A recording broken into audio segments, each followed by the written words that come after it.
Yeah, I think it might be best that we just get Eros to reiterate his opening comment there because it's worth hearing. Flight of Eros. Which Is he one still there? about just on about Yeah, Iran? that you reckon America is it's like the death knell for the West, you Yep. know? Yeah, I mean, July 4th is our 250th anniversary. Um, you boys know, right? Most civilizations only last about 250 or iterations thereof. Like Rome was 750, but that's just 250 times three. Um, so we're due to go extinct anyways, and everything has been so well set up that we're in this war. We're locked in now. I remember I was talking to my father like 3 years ago, and I was telling him Trump's going to get reelected and he's going to take us to war. We're going to have the war in Ukraine. This had just started about the same time. He's going to start war with Iran. So we'll be split between Ukraine, Iran. And then I said there'll probably be trouble with like Mexico, Venezuela, Brazil, that whole area too, because they want to be in BRICS. We'll have trouble there. And then China will move on Taiwan. And then we'll be split, you know, China, Iran, Ukraine, and then conflicts in Southern America. And there's just absolutely no way that we can handle all that when the engine that would make any of that possible, our economy, is based on just pure abstraction, right? Based on AI, which that AI bubble is probably going to pop because all of those, the biggest investors in our AI bubble is everybody around Iran, Yeah. right? Right. So that bubble's going to pop. We don't produce anything. And I live here. Reagan does as well. These people are, I mean, you got like the good old boys, and I'm in Idaho, so it's plenty of good old boys with who are well armed and well trained and stuff like that. But everybody else is just like, you know, um, couch potatoes, and stuff like that. And so this is, Yeah. I really think that, I really think that what's going to happen is we'll probably see some sort of like mild nuclear exchange, um, something along those lines. But this is part of a depopulation process headed towards 2030. It's going to ramp up Mhm. as we go.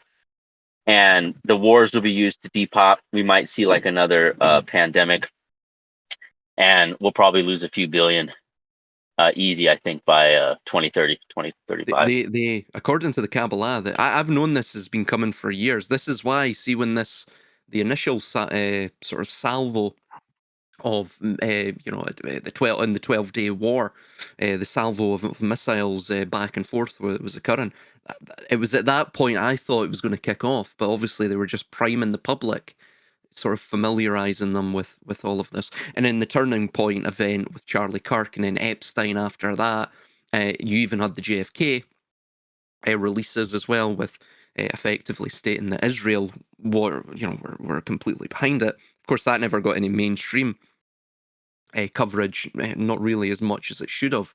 But the alternative scene very much picked up on that. So all of these things are effectively a revelation, but the reason for the revelation of the method is to, almost in a way, firstly is to build learned helplessness in the population, and then secondly is to actually build and to manufacture consensus. Funnily enough, there's a sort of manufacturing of consensus that goes along with that. It's almost like you're pushing the Overton window of just pure out and out corruption. And yeah, this is all Kabbalistic. Fundamentally, they only want 600,000 people on planet Earth. That's the plan. And the idea is, again, this is all written about in the Zohar. It's actually written about in the Talmud as well. Yoma 10a, it states, quote, Rome is destined to fall at the hands of Persia. Um, Interestingly as well, you have another rabbi in the Talmud, or one of the tractates or commentaries that abridge it, not abridge it, accompany it, annotates it. He states that in fact Rome um, may destroy Persia. Persia may be destroyed at the hands of Rome. So there's sort of a bit of a debate going on in the Talmud regarding this, but it mentions within um, the Zohar in the Volume 1 chapter titled Vayera, sometimes in the Pritzker edition, I use the Ashleg edition, but sometimes in the Pritzker edition that is combined with Lech Lecha. But anyway, that's besides the point.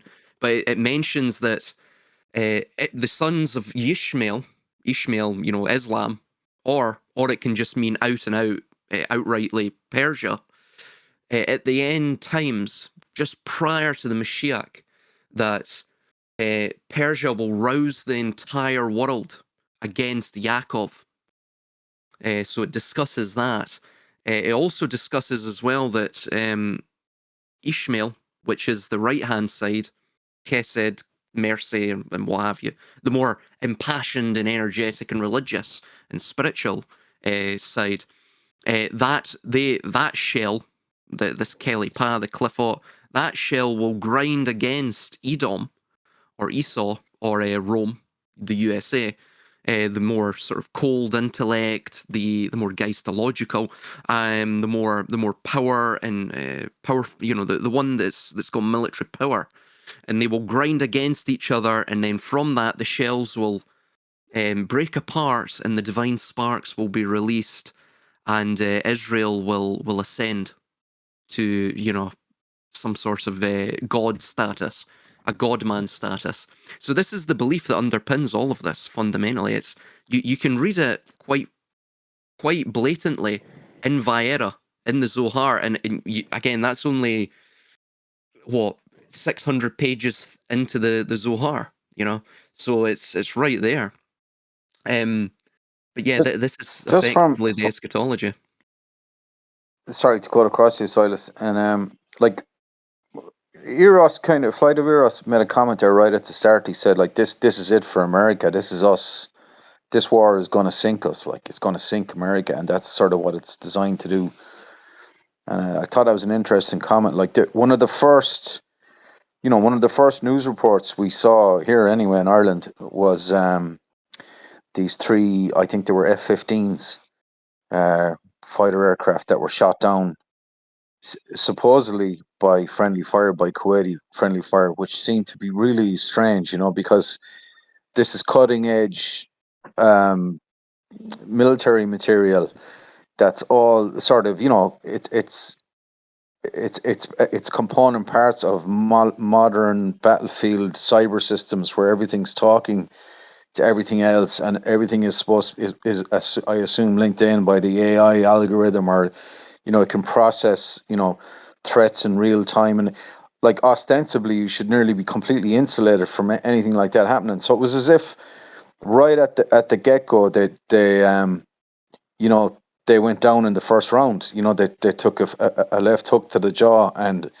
nearly got knocked out. So it was like even the initial propaganda, if you could, seemed to be almost painting the effort as chaotic from the American, and I assume American Israeli effort as an element of chaos on the ground there. But one question I kind of have, right, like not to get too dark about it all, but let's be sort of just tease it out. Like if like who is right? Here's the question. Assuming Israel and America knocked the head off Iran, which let's assume for now they have done. They've gotten rid of the entire leadership, it seems. So we're told in Western media. So if they've done that, what threat is subsequently presented to the Allied West in the form of America, Israel? What threat is posed to them if Iran is essentially beheaded? Like, are we worried about China or Russia coming in the back door, or who's presenting a threat to America, Israel? Well, And in my go ahead. sorry, jump in, man. Sorry, I didn't mean to interject. No, but I think the world of Islam, must answer. But the first part of the question is who poses the threat with Iran beheaded? Go ahead, Silas. I don't think Iran is beheaded. See, Shia Islam is it's an interesting sect of Islam. I think it's about 9% of the Islamic population, and in many ways, it's well, especially the Shia Islam in Iran. It's based around martyrdom. So this Yeah. was all designed. Israel knew exactly what they were doing. There was even talk as well that, I think Rubio mentioned that we had to preemptively strike Iran because Israel was going to do it anyway, right? So again, Mm, this is all really stemming from Israel, right? And mm. Israel is prepared to fight Iran to the last American, and the Eh, Americans listening have to be aware of that. Yeah, I'll be out there eventually. Yeah. Well, yeah. No, yeah, no, I agree 100%. I mean, Shia is all based on martyrdom. You know, Yeah. like you said, the whole that's real big. And so they took him out within the first few hours, and all that's going to do is just rally all the Shias in the region, um, Yeah. to fight and to justify extreme measures. You know, Yeah. so that they can hit hard, and then we said, well, we have to hit hard, and then Israel's like, well, we got to nuke them. Well, they're and then it's just escalatory. Yeah. Yeah. yeah, Well, that's what it's designed to do. I mean, for example, even Saudi intelligence are mentioning that uh, Israel launched missiles at several Aramco, which are that's the main Saudi oil company. Um, it's several Aramco facilities, and also the big one that hit Duran in Saudi Arabia, which is I think one of the largest oil manufacturing and production facilities in Saudi Arabia. That was actually Israel. So it was obviously a failed false flag attempt by Israel. This whole thing is really based upon a completely mystical, eschatological, hubristic idea of end times prophecy. I mean, mm, you really can't make sense of it any other way. It's like what Eros is mentioning.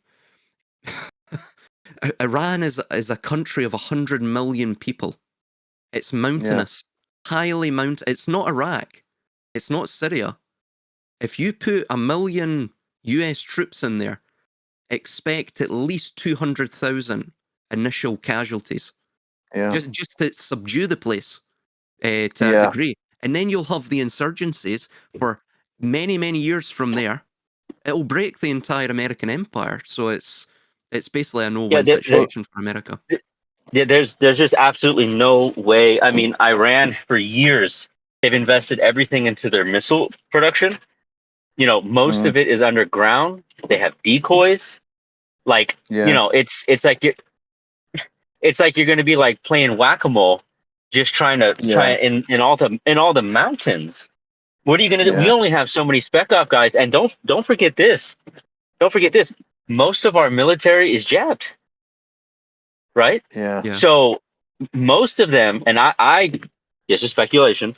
I think that they're going to flip a switch as this thing actually starts going, and Yeah. our our boys are going to get real sick all of a sudden. They'll blame it on something Yeah. else, Yeah. Yeah. right? So that when they're all in there, and just to make sure that Yeah. we don't actually pull through and get too far ahead on the Yeah. war, hmm they'll just execute those guys, and our Yeah. military will suffer greatly. That's what I it's, think. Mm, That it's Agent Orange all over again. Agent Orange all yeah. over again. Yeah, but on like a hundredfold scale. Absolutely Yeah. spot on. I think that's a very reasonable and kind of fair kind of summary or appraisal of the kind of medium to long term because like you mentioned Agent Orange, Vietnam being a kind of could have been a tombstone or was a tombstone for many young Americans and because of the virtue of resources in the jungle and trying to fight that kind of warfare so far from home and as you use the term whack-a-mole and that's I think that's a very so basically in spite of all the material, all the weapons and the resource, it just becomes a drain because you just physically cannot you just get soaked into the landscape there. You just bleed into the sand and you're kind of going nowhere fast. It's not a conquerable, you know you, you can't fight what you can't see, kind of thing, as they used to say in the north of Ireland regarding the British Army, who also had problems up here because it's asymmetrical. You're effectively fighting religious zealotry, really, and that, as you said, that idea of sacrifice and that's tied in with Islam, and it's now a holy war. It's now a jihad from their point of view. It's a direct attack on Islam. I think that's how it'll be viewed by Islam, and they will be absolutely foaming at the mouth for blood. And I think you're right. I think it's going to get nasty down there, And I think I what you don't, I said don't have there you is guys, just real quick, just to cut go in ahead. here, so then you can continue. Have you heard what our generals have been telling, our commanders have been telling our troops? That No. this came out, I think it was this morning or yesterday. Some troops obviously leaked it, or what have you. But they've been telling soldiers, because they're going to probably put boots on the ground, that this war that is developing, that they will be fighting for Christ, because this is the war of Armageddon. And as they push Yeah. forward in this war, this will initiate the return of Christ to rapture them. Literally what they're telling them. So this goes right along with, you have both sides Right. radicalized. Yeah, the Muslims are like, this is a direct attack on their religion, and the Americans are being told that, hey, we need to fight so that Christ can return. And It's at Right. least here on this, side of the pond, on YouTube and stuff, there's just all this stuff about, Tucker Carlson, all this stuff. It's all demons, and it's a fight against the fallen angels, and Christ is going to return soon, and we have to go through this whole process. And I've done a lot of research in this stuff. This is all started by the Jesuits. This whole idea of this Baptist, coming out of the Reformers, this Baptist idea of these end time events, where you're going to have like these certain, all the prophecies about how things are going to happen, and there has to be a war of Gog and Magog, and it's going to happen in the Middle East, and then the Antichrist comes, and this is all developed by the Jesuits, Adam Lacunza, and there's another few. But go ahead, continue, Zeal. I just wanted to point out that No, I think that's a very interesting point. I think you should expand a little bit on that if you can, Flight of Eros. Just give us a little bit more on that. Just the background with the Jesuit thing. The name of the gentleman you mentioned there, is he an academic or was he a historian, or what was he? Maybe if you can, a little yeah, bit expand a little bit. if I can remember, it's been a few years since I've been in this, but I know Lacunza, and there was a few others. So a big part of it happened with Schofield. So there's an entire Bible translation called Schofield Bible. And I believe this came out like 1800s, if I remember. My father actually had one, and a Schofield Bible it has all these references in the Bible, because the Bible is full of, like, right, all these different numbers, and Jesus pulls this many fishes from the water. He's on the boat for this many days, so it's highly numerological. The Schofield Bible takes all of that and Old and New Testaments and gives you reference points. So if you read like Isaiah chapter 43, verse 2, it'll give you a reference to like Matthew chapter 9. And the references are made to essentially establish up what's called a pre-millenarian view of the end times. And Yeah. because there's different views of how the end times are going to happen. There's post-millennialist views, pre-millennialist views, and amillennialist views. Post-millennialist view is the view that uh, history progresses, everything gets worse and worse and worse. Then uh, the end, as the end times approach, there's a massive like a reformation and a reawakening. And there's wars, of course, but then most of the enemies of Christ are defeated, and the world converts for the most part over to a belief in the gospel. This is the primary view of the reformers. Everyone will convert over to the gospel, then Christ returns. The Mm. premillennialist view, which is most of the American view, this is Baptist and evangelical view primarily, is what you've probably heard of the most, where everything in history gets worse and worse and worse. We come up to this point where you have the four horsemen, right? Like I posted in the chat, and Silas had put up before, and all these vials of wrath are unleashed. Gog and Magog happens, but right before everything gets really bad, the elect, everyone who's saved, they get raptured out, right, Mm, into heaven. Essentially, all the unbelievers are left to basically kill and destroy each other. Then Christ returns and destroys the entire planet, and then remakes it. So the Schofield mhm. Bible teaches a premillennialist view. So it sets up all these references to try to say this is what the Bible is teaching. And Schofield, along with Lacunza and all these other Jesuit-backed um, academics, disseminated this view into the Baptist um, portion of Western Christianity, because the Baptists were created by the Jesuits Right, to act as a counter to the reformers, right? And then right, so they snuck into the various Baptist doctrines, this premillennialist view, because this was set up along with Albert Pike and everything. They knew that they would do this hundreds of years later, where we're at right, literally today. right, And so they had right. to set the framework, right, in the theology. And so the Baptists are essentially a Jesuit psyop, the entire Baptist, which is most American Right. Christianity. It, yeah, is a psyop to push everybody to preempt, both in a hyperstitional sense, but to preempt the people to get them ready for this series Right. of political, social, right, wars and everything else that we are actually seeing come to pass now. That's why it sounds like they're following the playbook and everything Yeah. is going along, right? Because it's all been planned out for many hundreds of years.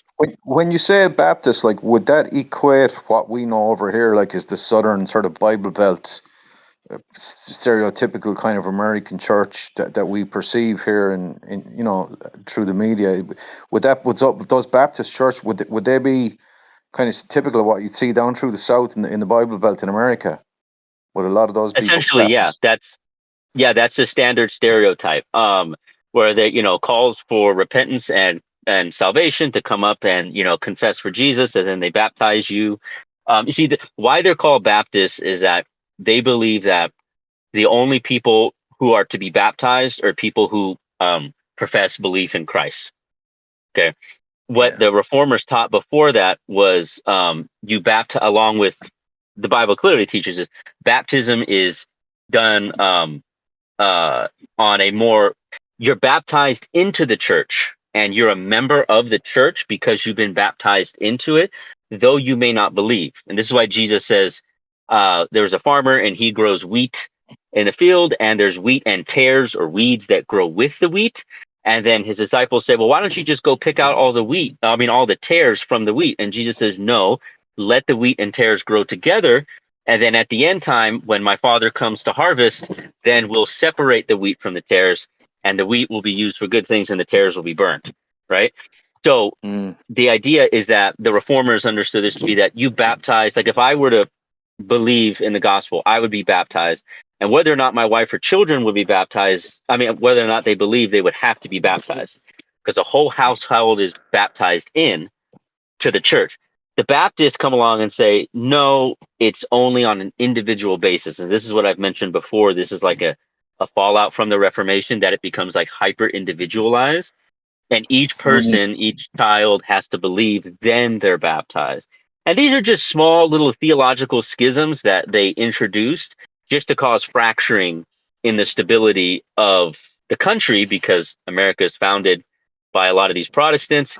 And then so they can have this Yeah. infighting and they can manipulate with, psychological warfare.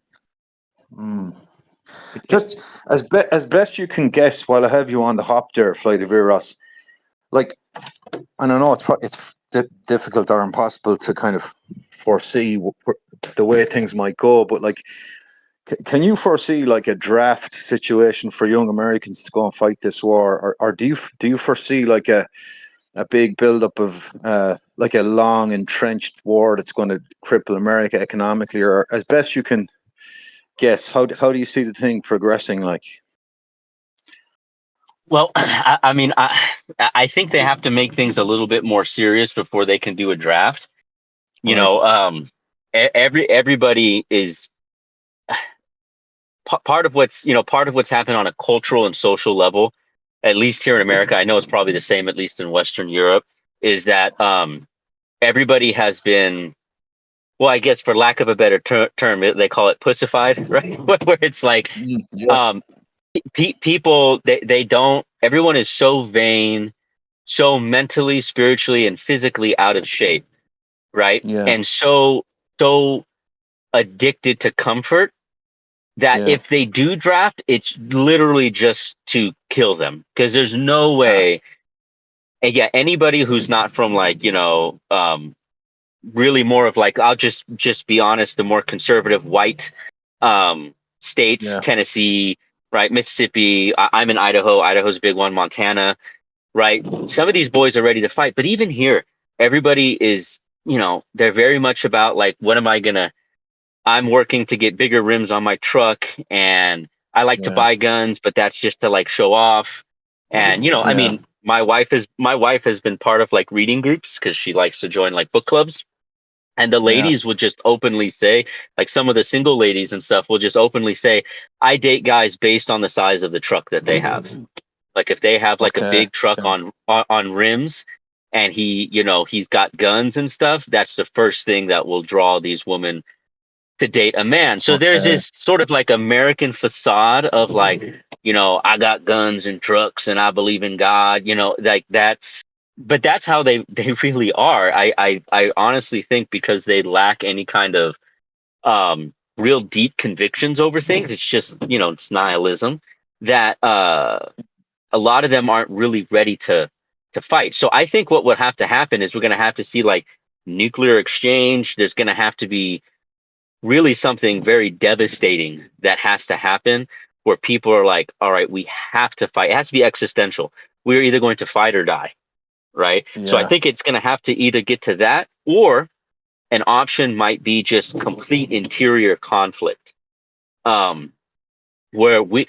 America is so politically divided because we're not homogenized Yeah, culturally, right? That it would almost seem better to just have like a war of all against all within America, because yeah, no one can really agree on anything, right? yeah, So yeah. it's better to like have us eat each other and then bring Mm, us down with disease and economy than probably to draft us. I mean, that's yeah. at least how I feel about it now, but I could be totally wrong.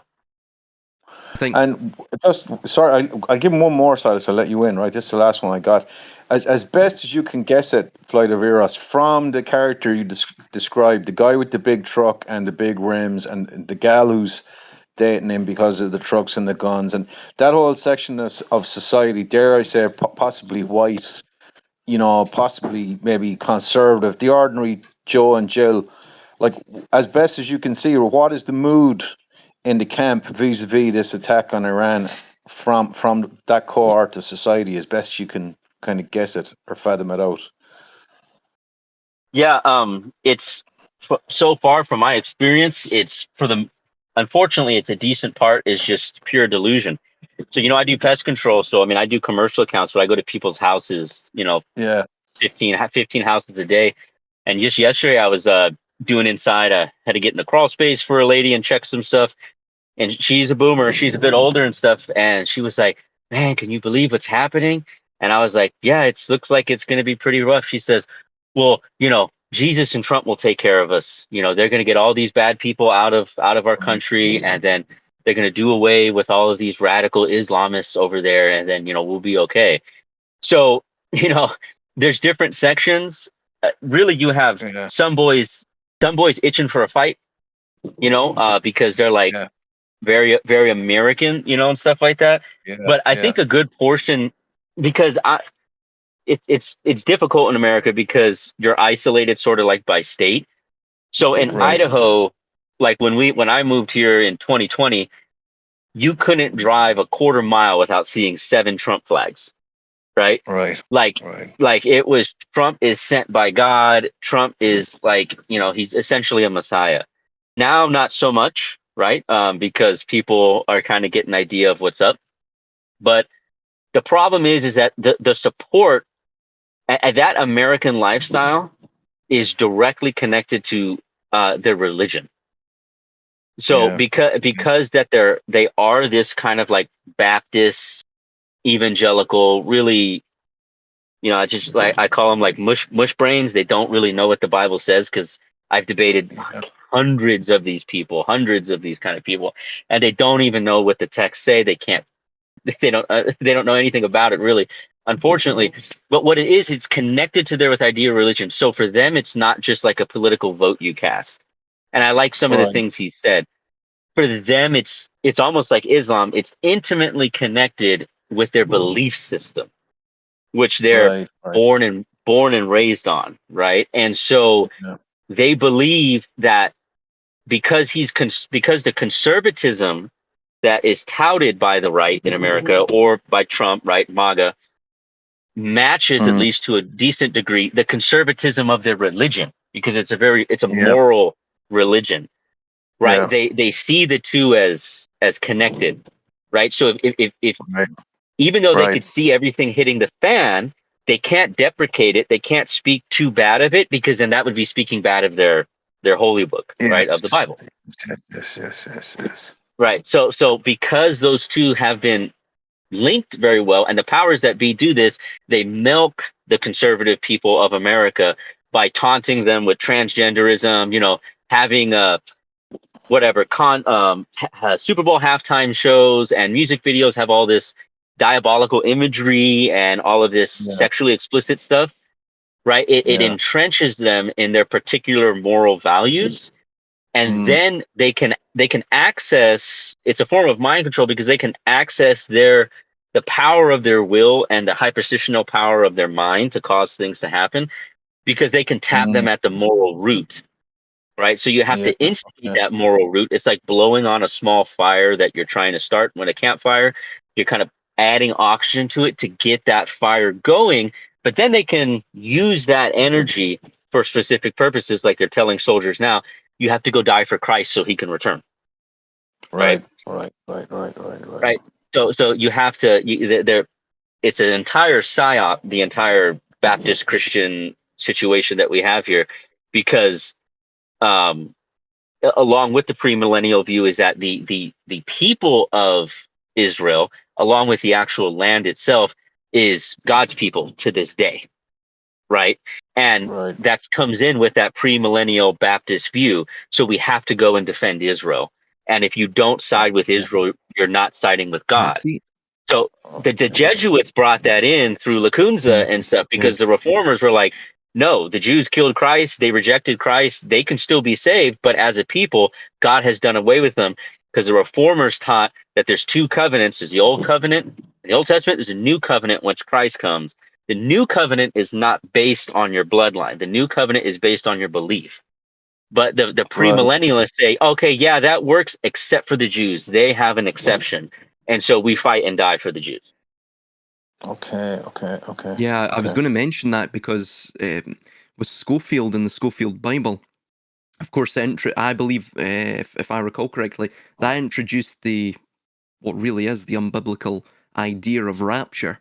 It introduced Hmm. that, and Correct. Yeah. moreover as well, it also introduced this popularization of the idea of effectively proto-Zionism at the Mm. time, which was that you, like what you said, the Jews are the chosen people of God, which is of course completely incorrect according to New Testament theology, Mm. hence the New Testament, right? So, and also some of what Paul stated. There was several other disciples in terms of the Gospels relaying regarding what Christ even stated. Right. So there was a breakdown. There was to be a breakdown of Jew and Greek. There's neither Jew nor Greek. All of these. I forget the how it goes now, but so there was there was it was basically your belief in Christ that dictated it. And there was something I was just going to mention really quickly on Schofield, right? I'll mention something really quickly on the Jesuits as well, and this ties Yeah. back to Kabbalah. It's all from Kabbalah. So Yeah. we read Schofield deserted his wife. This is the background of Schofield. Leontine Carey Schofield and his two young daughters, Abigail and Helen. He never sent them any financial support, even though he became very wealthy They never got one dime. He treated his former wife and children as though they did not exist. It turns out that he was in love with 2 other women, running with both at the same time. It goes on about his philandering.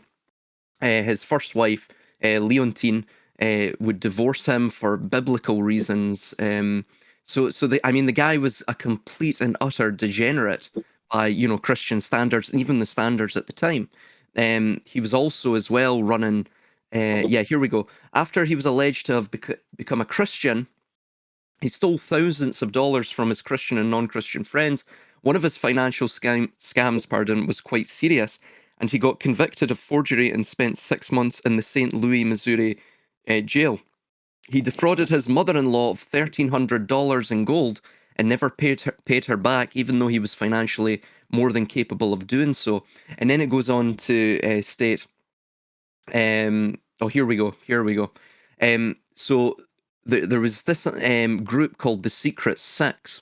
So there came a man born in Middleton, Massachusetts in 1833 named John J. Ingalls, a Jewish lawyer. He was a graduate of Williams College.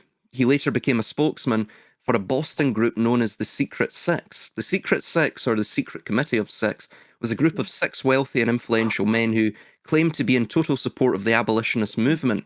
Yet after the Civil War, one of the prominent members of the group, Gerrit Smith, helped post bail to release Jefferson Davis, the Confederate president, from prison. Anyway, Ingalls later moved to Atchison, Kansas, where he became acquainted with a young lawyer by the name of, you guessed it, Cyrus Ingersoll Schofield. It needs to be pointed out here that Schofield only fancied himself a lawyer. He actually had no legal credentials whatsoever, and since he never went to school for anything, law, theology, or otherwise. All throughout his life, he assumed all sorts of phony credentials. He was effectively a conman. He was never, of course, admitted to the bar in proper fashion, nor did he sit in an examination. Anyway, however, through the influence of his buddies in the Secret Six, he was able to be admitted to the bar. Likewise, though he never attended any seminary, and though he never had any formal pastoral training whatsoever, he gave himself a theological doctoral degree. Anyway, the Secret Six helped appoint him as the state attorney for Kansas. Then he was forced to resign after 6 months when he and his friend, Ingalls, were caught trying to blackmail the railroads out of some money. So this is the same crime that Schofield, of course, spent 6 months in jail for. But anyway, it mentions here that Schofield, of course, had no theological credentials. So what was he to do, about getting accepted? So what was he to do about getting acceptance of his planned reference Bible from the religious community? The answer to this problem was a man named Samuel Untermeyer, who was at the time a notorious criminal lawyer with many crooked connections. He was also the chairman of the American Jewish Committee and president of the American League of Jewish Patriots. Untermeyer was, amongst other things, a rabid socialist communist, as revealed in the pages of Who's Who in America. The purpose of Samuel Untermeyer and those associated with him was, as you might guess, to find a way to get fundamental Christians to have an interest in and support for the internationalist Zionist cause. Anyway, Untermeyer was a prominent member of the Lutis Club, which was a secular group dedicated to social intercourse between journalists, artists, musicians, friends of literature, science, and fine arts. Schofield was also a member, and it was through Untermeyer's powerful influence therein that he weaved a web that resulted in Schofield suddenly and magically emerging as a credentialed Bible scholar. Untermeyer, by the way, was also a member of the Secret Six, which again funded Schofield, as we mentioned. With all this support behind him, how could Schofield's work become anything less than a success? And indeed, it remains one of the most important and top-selling works of its kind in the world, though brought to us by Rothschild pimps at Oxford University Press. And then, moreover, we see Ignatius Loyola himself he was a crypto Jew and an avid fan of the occult Jewish Kabbalah, from whence he got the inspiration for his book, Spiritual Exercises. A crypto Jew, of course, is a Jew who converts to another religion usually, of course, Converso. Cristiano, a converso, yeah, and outwardly Yeah. embraces the new religion while secretly maintaining Jewish practices. In 1491, San Ignacio de Loyola, his original full name, was born in the Basque province of Guipuzcoa, Spain. His parents were Moranos or conversos, and at the time of Yeah. his birth, the family was very wealthy. And later on, of course, he converted to Roman Catholicism. On May 20th, 1521, Ignatius, as he was now called, was wounded in a battle and became semi-crippled. And he would later, of course, found the Jesuit order. At Loyola's Yeah. death in 1556, there were more than 1,000 members of the Jesuits. So, um, Mm. I mean, the whole thing is, I mean, all of it is quite Rotten. literally rotten. It's based on Kabbalah. It's based on it's not, again, I make the distinction, but it's not this is a minority of Judaism that believe this. It's a minority, of course, of the Yeah. Christians that fully understand this as well. You get Christian Kabbalists, but the whole thing is literally rotten to the core. It's based on a completely mystical, outdated Bronze Age eschatology, and effectively, Silas, unfortunately for we us, might go so far yeah. as we might go so far as to say they're Kabbalists disguised as Jews. Yes, I mean, see that there's a distinction between how Kabbalah views God and how the laity of Judaism views God. Yeah. Judaism is the revealed religion, which of course is probably a mask for Kabbalism, but like every other religion. But they view God as a source of a unity, right? An indissoluble Yeah. unity. However, in the Kabbalist view, God is bisexual. He is a duality. In fact, the entire thing that you're seeing right now, the belief is that they have to um, bring Yahweh and merge him with his Shekinah, which is the divine feminine Yeah. mother goddess. Yeah. And the belief is that Yeah. when the Jews went into exile, into the process of exile, which is called Galut, that they took the Shekinah with them, right? And thus Yeah. the Shekinah, which is the sort of divine feminine, the soul, if you will, of the Jewish people, it must be reconsecrated with Yahweh. And the only way to reconsecrate that and to thus reattain the primordial state of Adam Kadmon, the primordial man, that state, the God man, is that Yeah. everyone else must die. But not Yes. just, Yes. Yes. it's not just, it's also other Jews as well, because they literally state only 600,000 are to survive. So Yeah. you're talking about, what's that, 99.928% of the planet must cease to exist. So everything Right. that they're doing appears, I mean, there's really no other way to explain the absolute theater of absurdity that you're in, other than what Kabbalah is outrightly stating. But that You know, number side is 600,000. Is that in? That's in the Zohar. Is that? it is. I believe it's also in the Yeah. Talmud, if I'm not Okay. mistaken. And Maimonides also makes mention of it, but I forget the book that he makes mention of it in now. It's the same book that he talks about. We can never tell the masses, even the Jewish masses, Yeah. about the secrets of Genesis or Bereshit, and the secrets of Merkava, or the chariot, the idea of the cosmic structure. But So this is the idea. if Just, just, sorry to jump on. just let me just, yeah, just jump in real Yeah. quick. The name of No. that Yeah. Go Jesuit ahead. priest was Manuel Lacunza. Yeah, That's Lacunza. what it was. I've Yeah, actually got Manuel him in my Lacunza. notes. Yeah, Yeah, he developed the idea of this premillenarian, um, you know, Jews are still part of the covenant idea to insert into the Baptists. And then Schofield took that Yes. and run with it. But Yes. it's a complete Jesuit psyop Yeah. that they that they developed in the like mid to late 1700s. It's like 250 Yes. years ago Yes. that they had the seeds for what they would literally use and tell American troops today. That's just wild. Anyways, go ahead. here's something to No, I was mention, just by the I way. wanted to. I just Oh, quickly. I yeah, wanted. That's the point I wanted to make reference to Flight of Eros, because I think that's like a super critical point, because in terms of the conflict or the war to come or the war that is, it defines the spiritual brotherhood between America and Israel.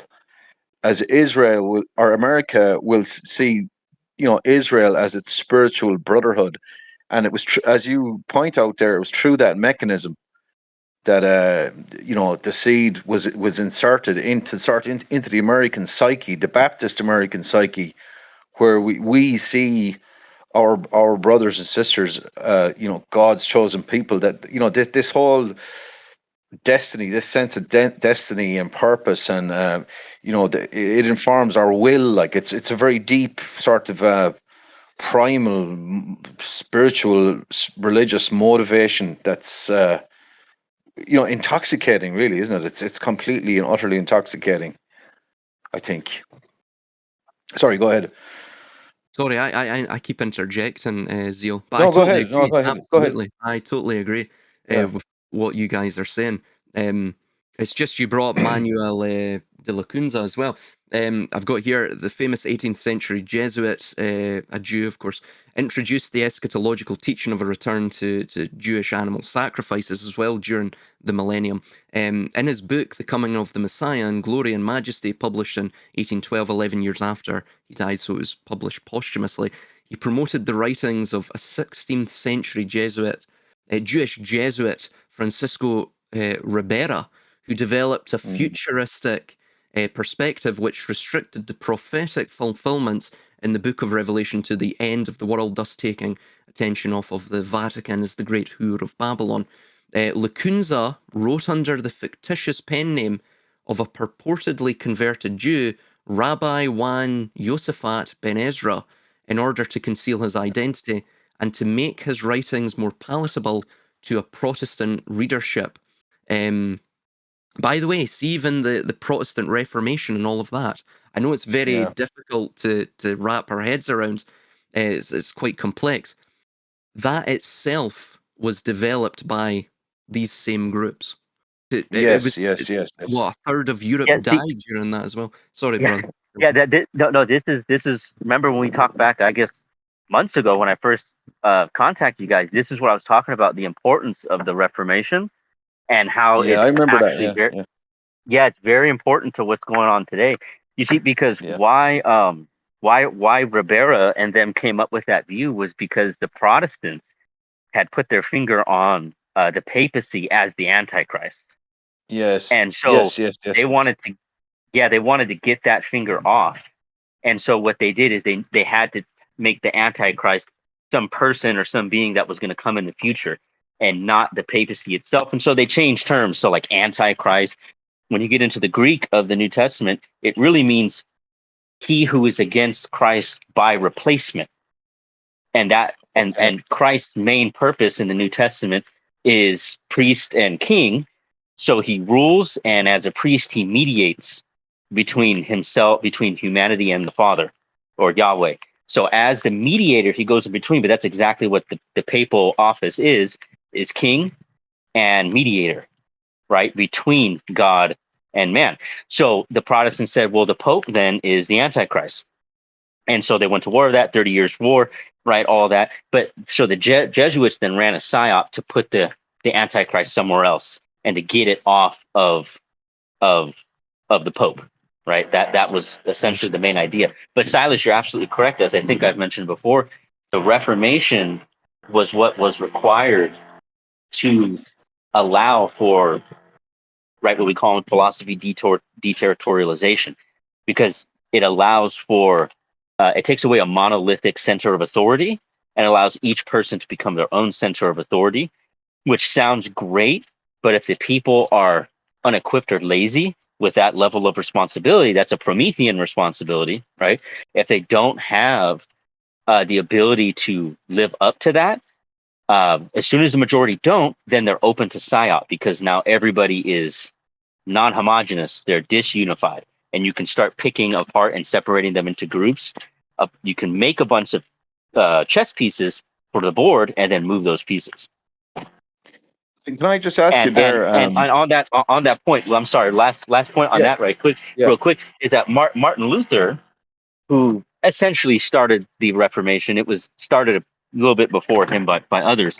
But Luther, he was actually had intimate relations with a a Roman Catholic who would later go on to basically be a Jesuit, who was basically feeding him a lot of information and siphoning funds his way uh, for the Reformation. So there's a lot of shady stuff going on even within the establishment of the Reformation at its beginning. Just as you're on it there, Flight of Eros, you mentioned that like the Jesuits wanted to move the crosshairs away from the Vatican onto another target as being the enemy of Reform and Protestantism, if I understood you correctly. And if I've got you correctly, why would they want to deflect away from the Jesuits? Why would the Jesuits want to deflect from Rome? Surely it would seem that Rome would be a worthy target of theirs, if I understood you correctly. Well, it there are like different factions within the Roman Catholic Church, and different popes have come in and been more or less against the Jesuits. But the ultimate, there's technically two popes, right? You have the white pope is the pope that you see, and then the Jesuits have what's called the black pope, and the black pope is the one who actually runs the show, right? And what they want to do is keep all eyes off of anybody possibly finding that out. Who the Black Pope is usually top secret. And in my opinion, Right. he's probably one of the highest guys up in the New World Order. Is who is known as the Jesuit Pope. Not you don't know who he is. He could be some cardinal and stuff who's just a no name, but he's secretly kind of like part of that militant order of the Roman Catholic Church. So it's part of their facade or smokescreen, at least in the more of the modern time, that the Jesuits have any ill intentions with the church as a whole. They're obviously like the special operations group, but Yeah. what they've often done in the past is put up smoke screens that there's like all these interior conflicts. There has been some, at least as far as we can tell, but a lot of them are fabricated to look like there's splintering there. Yeah. But they're actually fairly well united. And when you actually start tracing a lot of this stuff, it always ends up tracing back to the Kabbalists, absolutely, and Jesuits. Right, Yeah. Kabbalists, Jesuits. Yeah. And Yeah. or you can go older into the Roman Catholic Church and stuff, and what have you. But those always seem to be the two biggest players. Is that the Western Christian Church and then the Kabbalists, at least in my research. Right. I agree. Right. I agree. And there's a So I really was, good book to look at. It's called Vatican Assassins by yeah. Eric John Phelps. I don't know if you've heard of that. I think it's like 1,000 pages long. Yeah, I I think I looked at have. that. Actually, yeah. Yeah, Crazy look into thing. that. And he runs through absolutely all of Eric John Phelps has done a really good job of doing it, but it's like 1,000 pages long, and he goes through the entire history of the Jesuits, all the conspiracies. He basically shows in there that all U.S. presidents are basically Jesuit plants. Um, Right. he runs through the whole thing. Even the Freemasons are started by the Jesuits. He runs through how Pike and all those guys, according to his research, are all tied into it. So What's just the guy's really name really again? fascinating stuff. Eric John Phelps. Eric John Phelps. Okay. Yeah, There was another. Vatican assassin. I don't know. Did you ever come across the guy E. Michael Jones? Oh, Michael Jones. Phelps. hello. Yeah. E. Michael Jones he's an academic. He's American. But I believe he's Jesuit educated. I could be wrong. But Okay. he's wrote a lot of stuff. Like he wrote a book called The Jewish Revolutionary Spirit, which is another like mega book. Like it's like I don't know, it's a huge book. Like it's a boat anchor, and I tried to wade through as much of it as I could, but I kind of felt like that he was just kind of getting into the kind of anti-Semitic thing, banging that drum for the sake of it. And see, I don't know. I wasn't able to deduce what's propaganda and what's not propaganda. So it's very difficult to pierce the veil of who's actually telling the truth on any of this stuff, because there's just a miasma of like, it's a maze. It's a maze, like, for the the average mind to try and figure out where's any of this stuff, like, who's telling the truth here. What is the actual, how do you get situational awareness on any of this stuff, in actual situational awareness, to figure out, but I guess it's just a product of centuries of manipulation and lies, and psychological warfare, and so much that has been going on. The problem is as well, for a lot of people, see, once you start to look into this and you really look at it impartially, firstly, all Yeah, of these various secret societies are completely connected. They're working yeah, for the same cause, though they, of course, on the surface, it appears as though they're disjointed. That is, of yeah, course, part of the disguise, yeah, the camouflage. But what is also problematic for a lot of people is that you have to park all of your ideological leanings at the door, because not all of it is rotten to the core. Every yeah, single religion. I mean, Albert Pike states it in Morals and Dogma, and he's quite right when he states it, that all religions descend from the Kabbalah and go back to it. yeah, yeah, So he states even Freemasonry descends from Kabbalah. I mean, yeah, for example, let's look at this is a 1936 edition of a London publication called the Catholic Gazette. This is supposedly from a Benai Brit convention, sort of hot mic of the day. Quote, "We are the fathers of all revolutions, even those which sometimes happen to turn against us." And it goes on, "We can boast of being the creators of the Reformation. Calvin was one of our children. He was of, Jewish descent." The thing is, as well, a lot of people get caught up in the whole Jewish thing. It's not yeah, necessarily Jews per se. We're talking about a minority of a yeah, minority. It's like yeah, saying it's like blaming all Americans because Trump has started this war. It's yeah, not all of America will be on board with this, right? yeah, And we even read here, once the revolution. This is from Eustace Mullins and his work, the yeah, Secret, Hollow, Caust.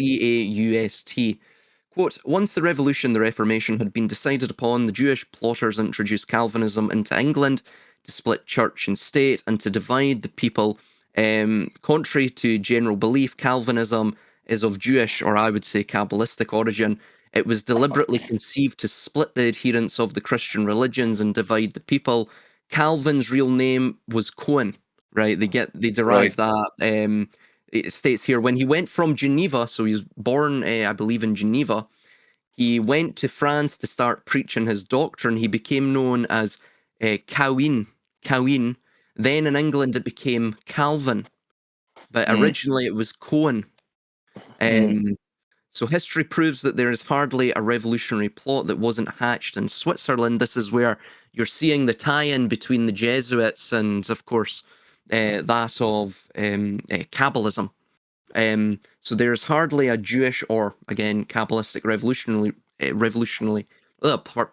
revolutionary leader who hasn't changed his name, unquote. So um, what you're seeing here is it's that for example, even the whole Martin Luther thing, where he wrote that book on the Jews and their lies, or something along those lines, yeah, that itself was just merely Martin Luther as the character, playing the part. He was. right, right, right, right, right, It's to it's to give the false sense that yeah, yeah, similar to nowadays. I mean, look at it now. You're seeing on YouTube they're allowing all of this, right? Because they yeah, don't care if you attack Jews, right? Because you look stupid when you do that. But when you really name the names, they're Kabbalists. You're talking about the Mishmarot, the Mamadot, 24 dynasties on each, right? 48 yeah, dynasties in total. That is it. mm, That is the power. that is at play here. When you're talking about the Jesuits, when you're talking about the Rosicrucians, of course they have less power now. The Freemasons also have less power now. They're no longer required. But when you talk about these people and that's in those secret societies, those are, you're getting further up the apex, right? Of course, we'll never know the actual names of the conspirators until, of course, the conspiracy collapses. But what you're looking at is an age-old agenda for really what can be called eschatological hubris. They want to be God. They believe the idea in their sort of cosmogonical view is that in the primordial state from which they fell, that they were gods, that they had a world empire, that they had kingdoms under this world empire, and that the only, a golden age, if you will, and the only way to get back to this loveless isle, this sexless state of pure divinity, is, in their belief, is to kill. Effectively, they have to sacrifice everyone, because what does sacrifice mean? Well, it comes from the Latin "to make holy." So their belief with sacrifice is that they are going to be made holy once more, right? That they're going to establish a sort of technoistic pathway, critical pathway towards godhood. I mean, it's a completely, ultimately, it's an insane belief, but clearly it's got some sort of psychosocial control over the adherents that believe it, and of course is disseminated down through this sort of fractious cacophony of various sects and religions and ideologies and beliefs, right, in a compartmentalized manner. But the basis, the nucleus of the idea to the inner sanctum must have some sort of psychosocial worth to it, because they still believe it. I mean, they're pushing towards. Well, look at what is occurring in Iran. I mean, the ramifications of that, even with the total control over all of the leadership of the world, right? Effectively now, the event in 2020 put paid to that. That was another justification so they could, put in, get rid of the leaders that weren't totally on board with the insanity, and pack out the theatre of absurdity in a way that suited their interests for what we see now. But all of that, even with all of that, it can go terribly wrong, you know. Mm. But Let I me mean, just yeah, on that, yeah. if I ask you a quick question, right? This is a kind of a stupid question, but I want you to try and answer it like objectively if you can. Like, a voice might now interject in this conversation and ask, "Hey guys, America invaded Iraq, you know, Desert Storm. When was it? In the 90s or whenever it was. When was that? It was like the late 90s or whenever it was. 91. Sorry, beg your pardon, early 90s.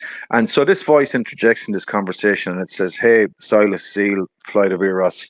America invaded Iraq in the early 90s. They got rid of Saddam Hussein. And, it was a bit of a bloody war for a while. Eventually it calmed down. Iraq was rebuilt. It was, democratized, so to speak. The contractors flew in there, made some money, rebuilt the place, and everything's hunky dory." And this voice is interjecting now, asking you the question, Silas, or Flight of Eros. How is this war any different with Iran?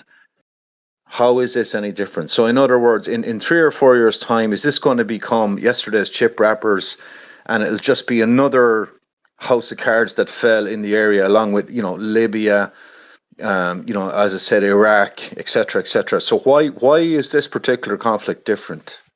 Do you think? Well, I'll just answer this quickly. My answer would be, so 91 was the first Gulf War, and 2003 was the second. But the the reason this is different is because, of course, after the event in 2001, let's just say, you had Yeah. the new American, what was that? The plan for the new American century. Effectively, what that was the Oded Yinon plan, which was way back in the 1980s, and it's the idea that they will utilize Israel through the US. Of course, will and again, this also mirrors Kabbalistic eschatology, where it discusses the Esau or Rome or the USA will they will subjugate the world for Jacob, but Jacob will rule it, right? Or Israel, Jacob or Israel. So, with the Oded Yunon plan, the idea is that there will be an Israeli empire in the Middle East. This is the Eretz Yisrael Hashlema, the Greater Israel. But and this, of course, it ties in with sort of biblical and Kabbalistic notions. But the way to get to that is that they have to firstly establish sort of Pearl Harbor events in the US to justify that. So they have to engage in false flag attacks. So they can tie the Americans and their military assets into that war. And then furthermore as well, they'll utilize the sort of secular divisions in the Middle East, pitting, of course, the Sunnis and the Shias against one another.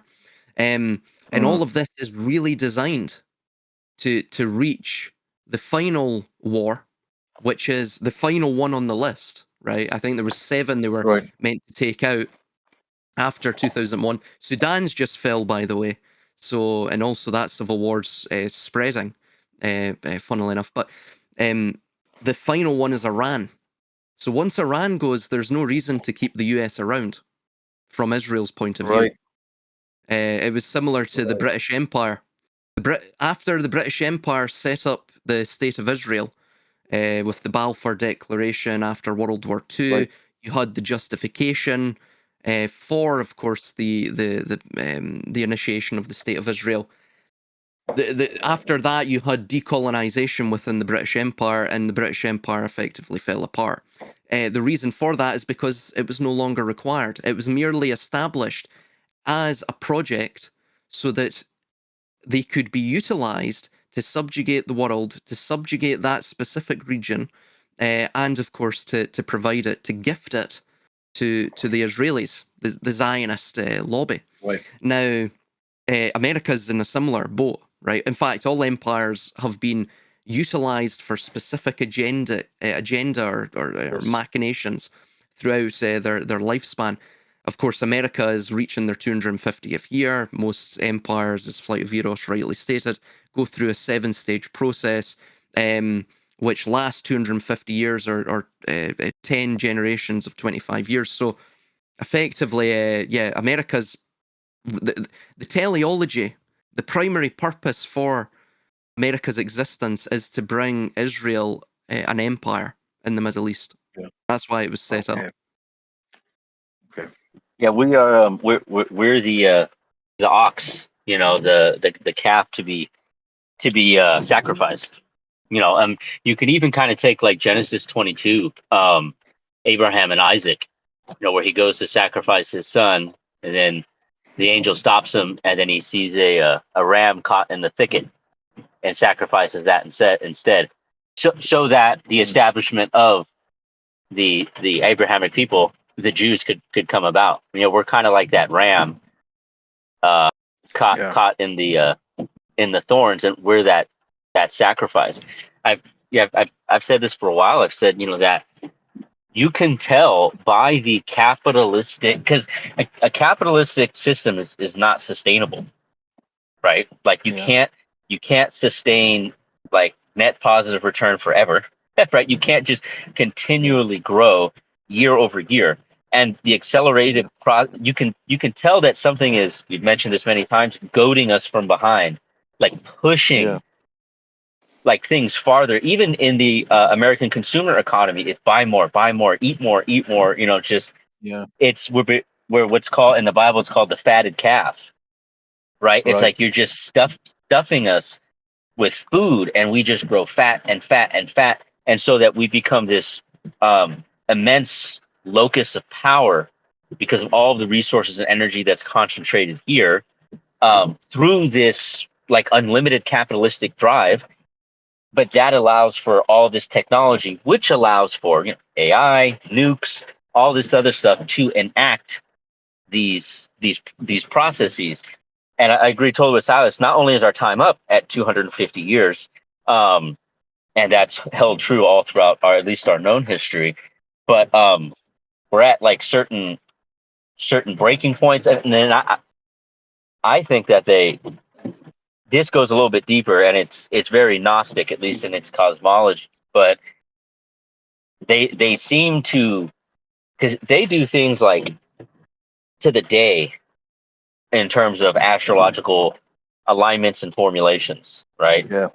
So they at least believe, although evidentially there seems to be a correspondence between the literal physical structures in the environment in which we see ourselves and or we find ourselves and their enactments of like major events to further a very specific agenda that is clearly on a specific timeline, right?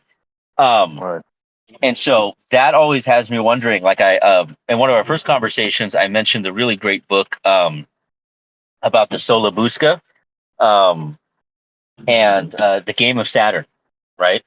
And Right.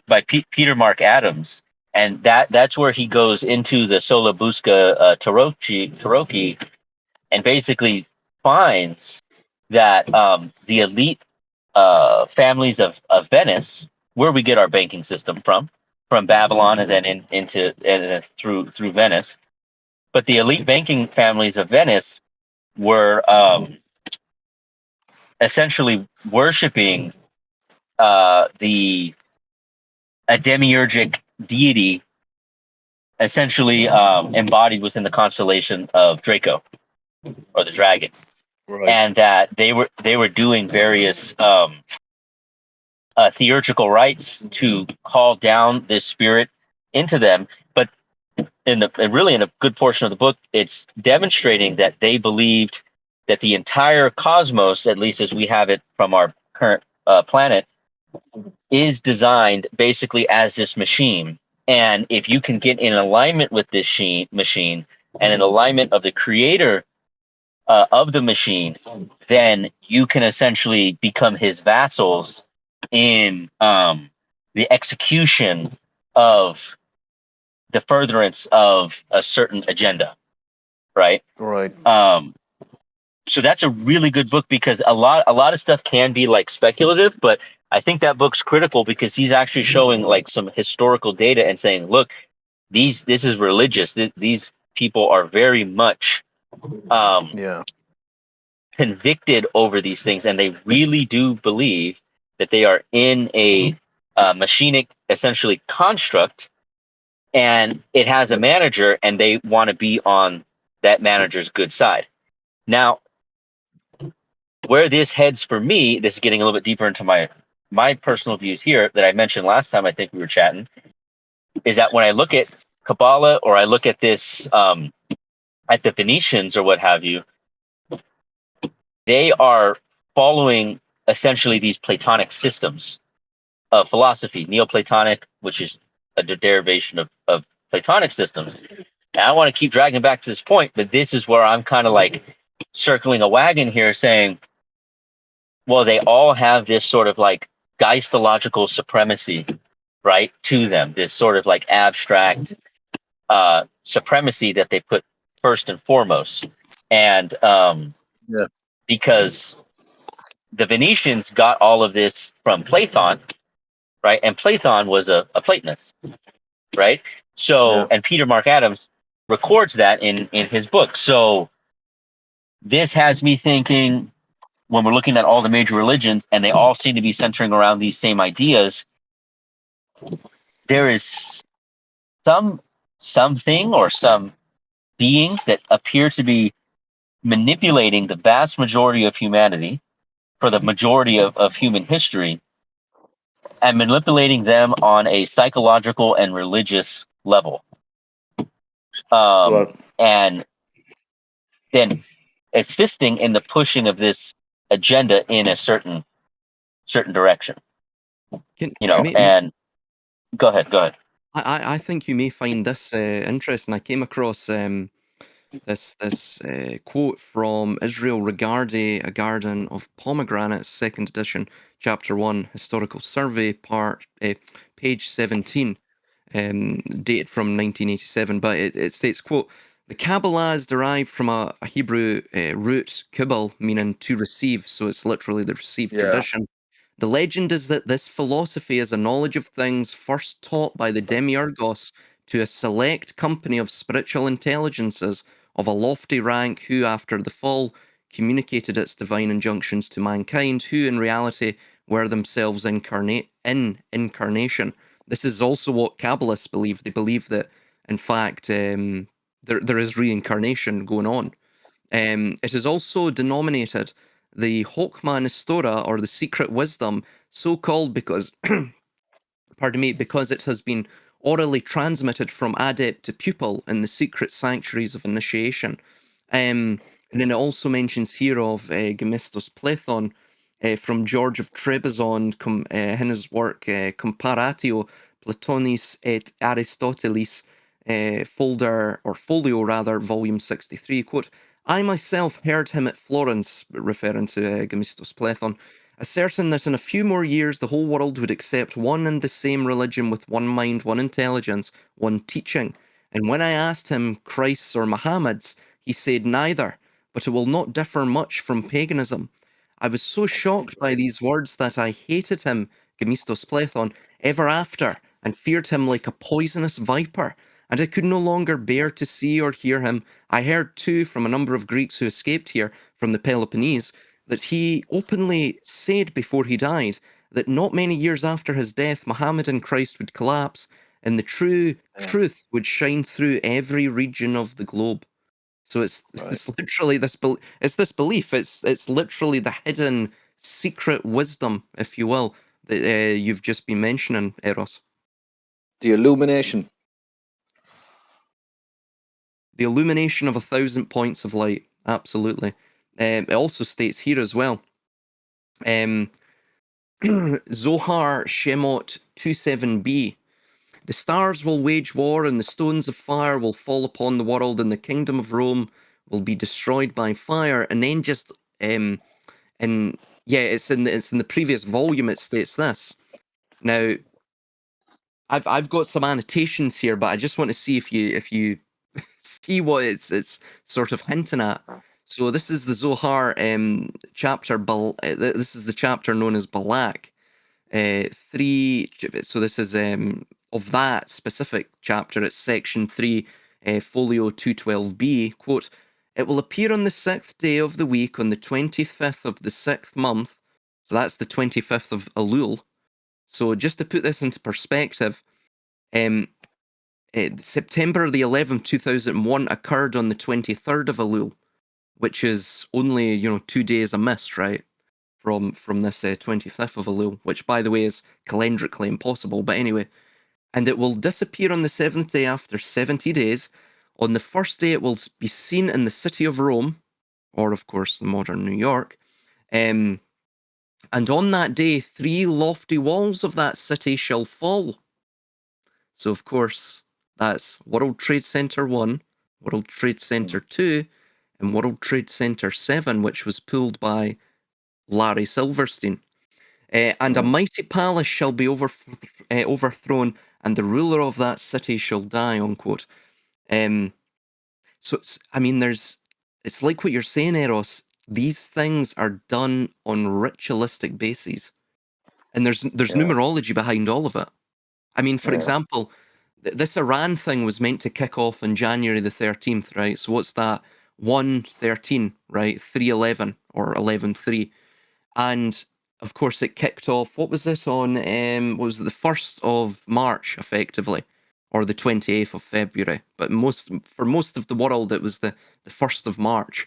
They woke up to it. So that's 1/3, 2 plus 2 plus 6. So 1/3/10, right? So you've got 3/11, 11/3 again. So you're dealing, and of course the event of 2020 was officially sounded on the 11th of March. So, and yeah, so I mean, these things are all done on specific bases, and it's like what you're saying. It's based on mathematical precision, almost to fit the architect's vivarium. I wanted to ask you regarding John. Go ahead.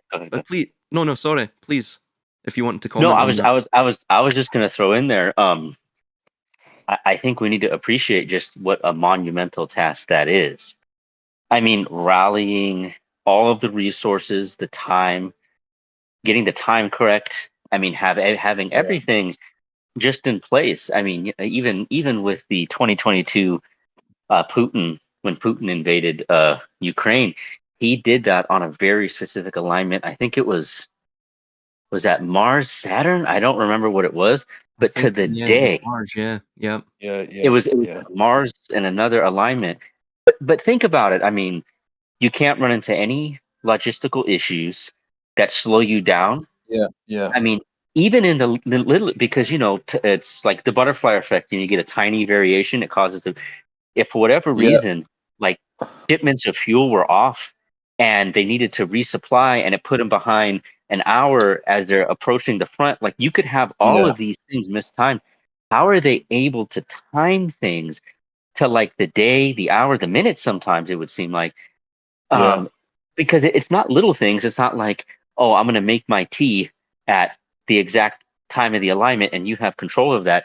You're talking about controlling vast amount of factors. This shouldn't be yes, possible according to, like, chaos mathematics and things like that, yeah, right? Where there's so many variables coming into, like, moving 20,000 troops and having them execute things at certain yeah. times. You see, so I think this is. that's a great Mhm. point, because and it's something you hinted at earlier on. And again, it's kind of speculation, but like, when you get into this scale of what we're talking about, literally epochal historical movements, like, is it possible that you're opening the door to something in nature or something in the fundamentals that if effectively providence ends up on your side, or there's some mathematical alignment of fate, providence, destiny, you manage to actually align it. So as you're hinting at there, right, very correctly, like it theoretically shouldn't be possible because of the amount of variables, the resources. Anything can go wrong and does go wrong. How do they avoid Murphy's law? And it seems maybe possible that there's something basically on their side. That's the Well, hint. see, I think. that's yeah, that's the thing. Yeah, we might be speculating a bit here. Is that what this requires, though? Because if we're not living in like like a um a, a a universe in which everything is already predestined, right? Yeah, If we are honestly dealing with all these variables that can change, and we have this constant flux, that's entropy, right? That's like chaos. yeah, There's all these factors in. Okay, so then the only way to negate that is you need negentropy. But yeah, yeah, negentropy can only happen by the application of intelligence.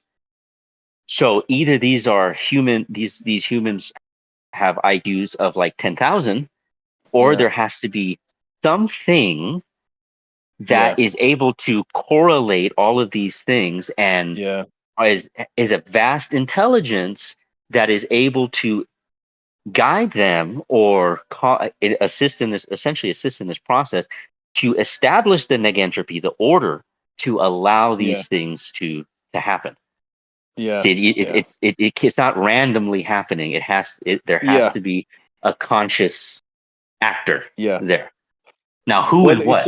That's the question. that's a very, very interesting kind of an idea. But like, what the image that came into my head is the shoals of when the great white shark attacks the shoals of fish, and the shoals seem to know to they have a safety, their safety in numbers thing, and they're moving in a synchronistic fashion, and it seems to be outside the bounds of probability that they would know, in inverted commas, how to do that.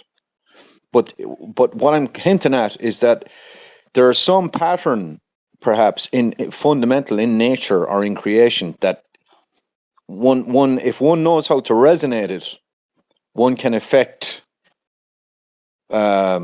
order, literally order from chaos, literally. So it would seem to me that they are, and I know it sounds fanciful to say, but there is some aspect of sorcery ultimately at play, some sort of, for want of a better word. but some aspect of manipulation of space time, destiny, those kinds of things. And it's by virtue, like it's fundamental in ritual itself that ritual is the focusing of energy of the will and potentially the group will. But when you do it on that scale, like the huge scale of affecting entire peoples and affecting the globe, that there's an artifact resonant outcome from that in turn affects something else that eventually ends up in a kind of a harmonic tuning to that deeper energy, and you effectively unleash it into what you're doing. So you get a reverberation back into your ordering, and it works in your favor. So it seems to be that it may actually not be that fanciful, but they've tripped into something that's fundamental to the in creation. I totally agree.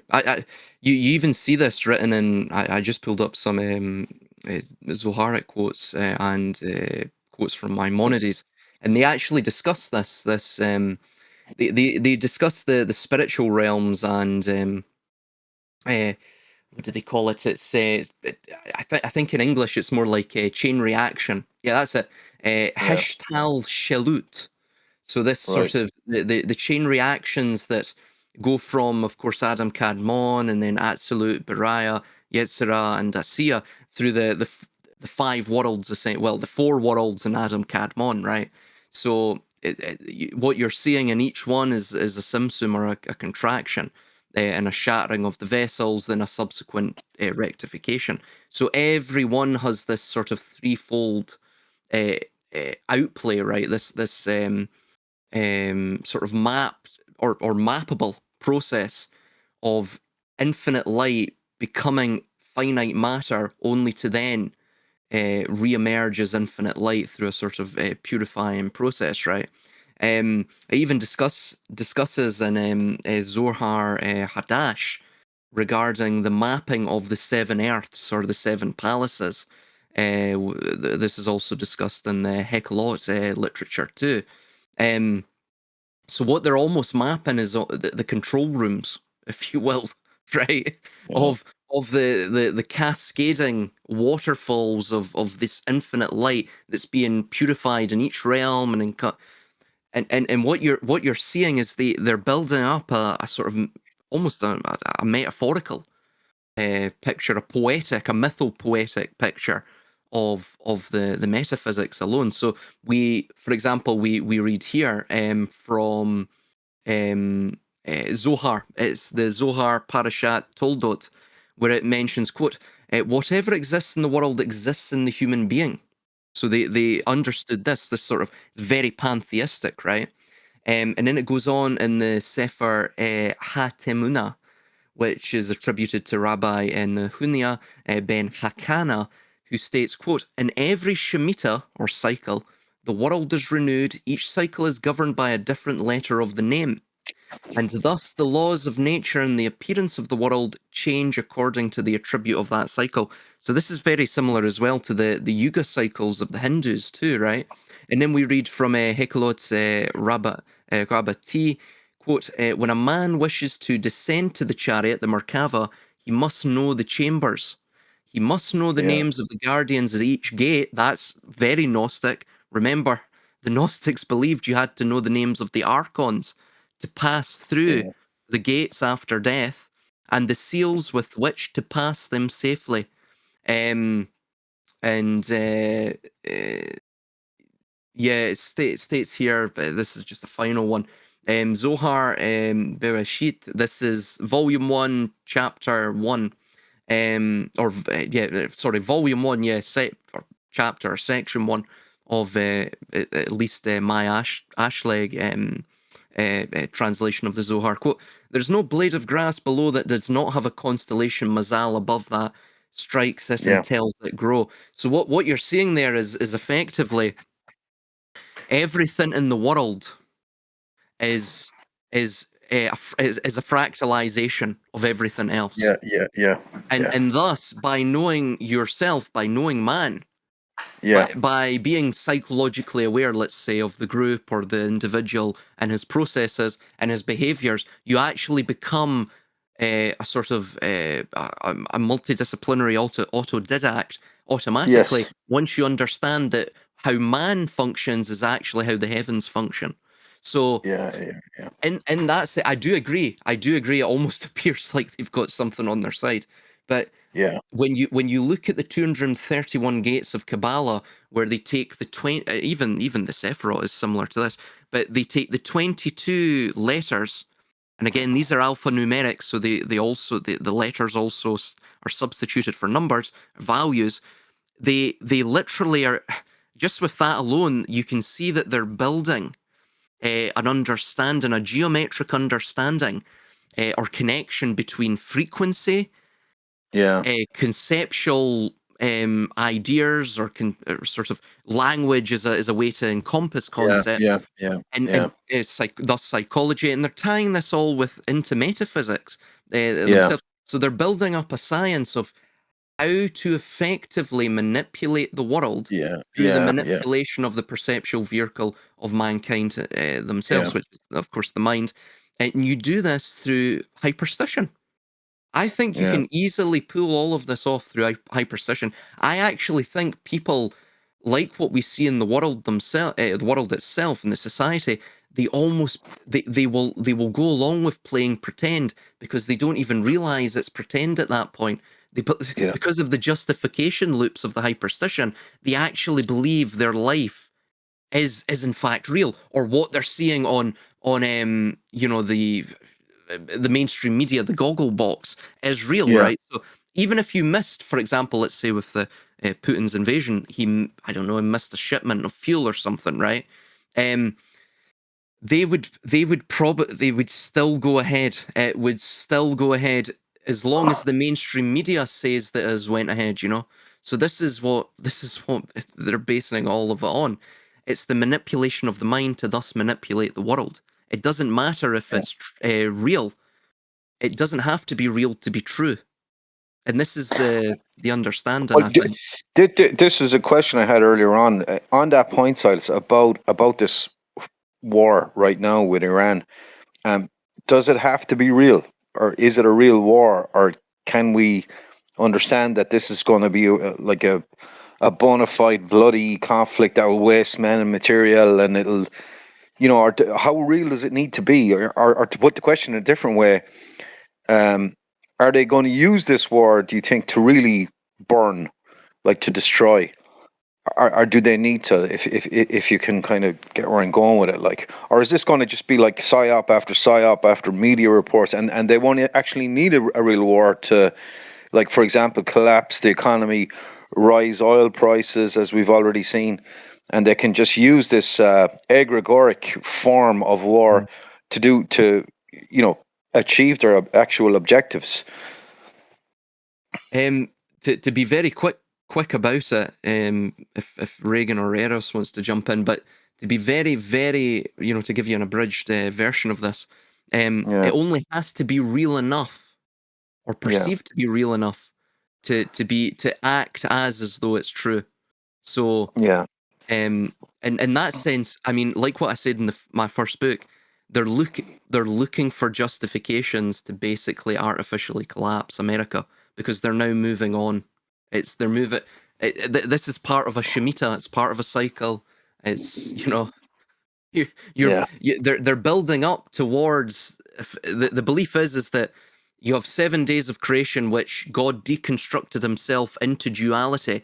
So thus, of course, we had the gateway year with they destroyed the two towers, right? They destroyed duality, and in its place they built 13 years later the number of Ophiuchus.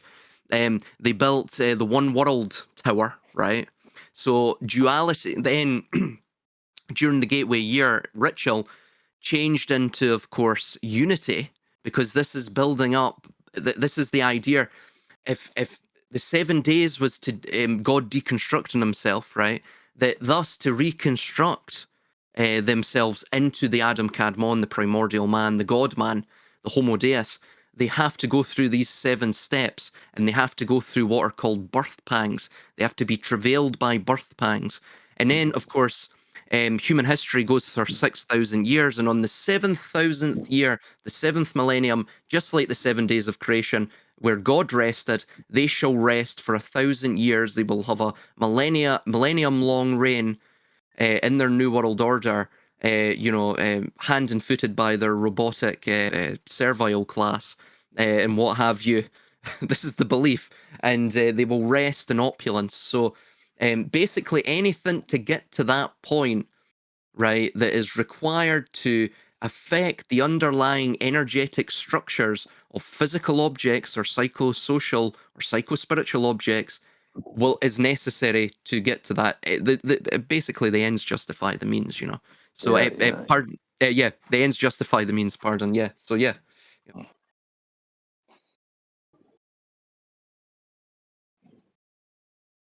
Yeah, lots of good stuff, guys. Ugh. I was trying to like think of a lot of it in layman's terms, like I usually do, and like through mass media and stuff like that. So to kind of numb a lot of the stuff down a little bit. Like personally, I see a lot of this stuff in like the major media titles, just very simply. It's kind of weird, but for instance, what I mean, I'll take like one title just to keep it simple, but I think Smoking Aces would probably be one of the best to utilize here. I don't know if you guys are familiar with that one. I'll give a quick run up anyways, but I'd say the primary character or the pinpoint of the whole film is Buddy Israel, who's played by Jeremy Piven. Jeremy Piven is most well known for playing Ari the lawyer in Entourage. So Ari, like Ari Man, right? Think about it that way. So in Smoking Aces, he's playing Buddy Israel, right? And Buddy Israel is the centerpiece of the story, right? The main character is really like Ryan Reynolds, the FBI agent, who's like trying to figure out why this huge hit got put out on Buddy Israel. And there's basically, it's the assassin's ball is what really is kind of occurring in the film, right? So there's a multitude of assassins who are all coming to Las Vegas to kill Buddy Israel with this massive hit of, whatever, millions of dollars or what have you. And so as the film goes, it's all of these assassins and their stories, kind of their backgrounds, how they got the messages, and they're all showing up and arriving. And it's all around this situation that Buddy Israel has been kind of the central piece to, in part playing himself and due to other circumstances. And he's like a David Copperfield or a Chris Angel or whatever, right? So he's supposed to be like this magician. But the thing that the audience doesn't know, that they discover throughout the film, is that he is the son of this infamous mafioso. And that, I mean, they kind of allude to that right at the beginning to some extent, and that the story develops throughout the movie.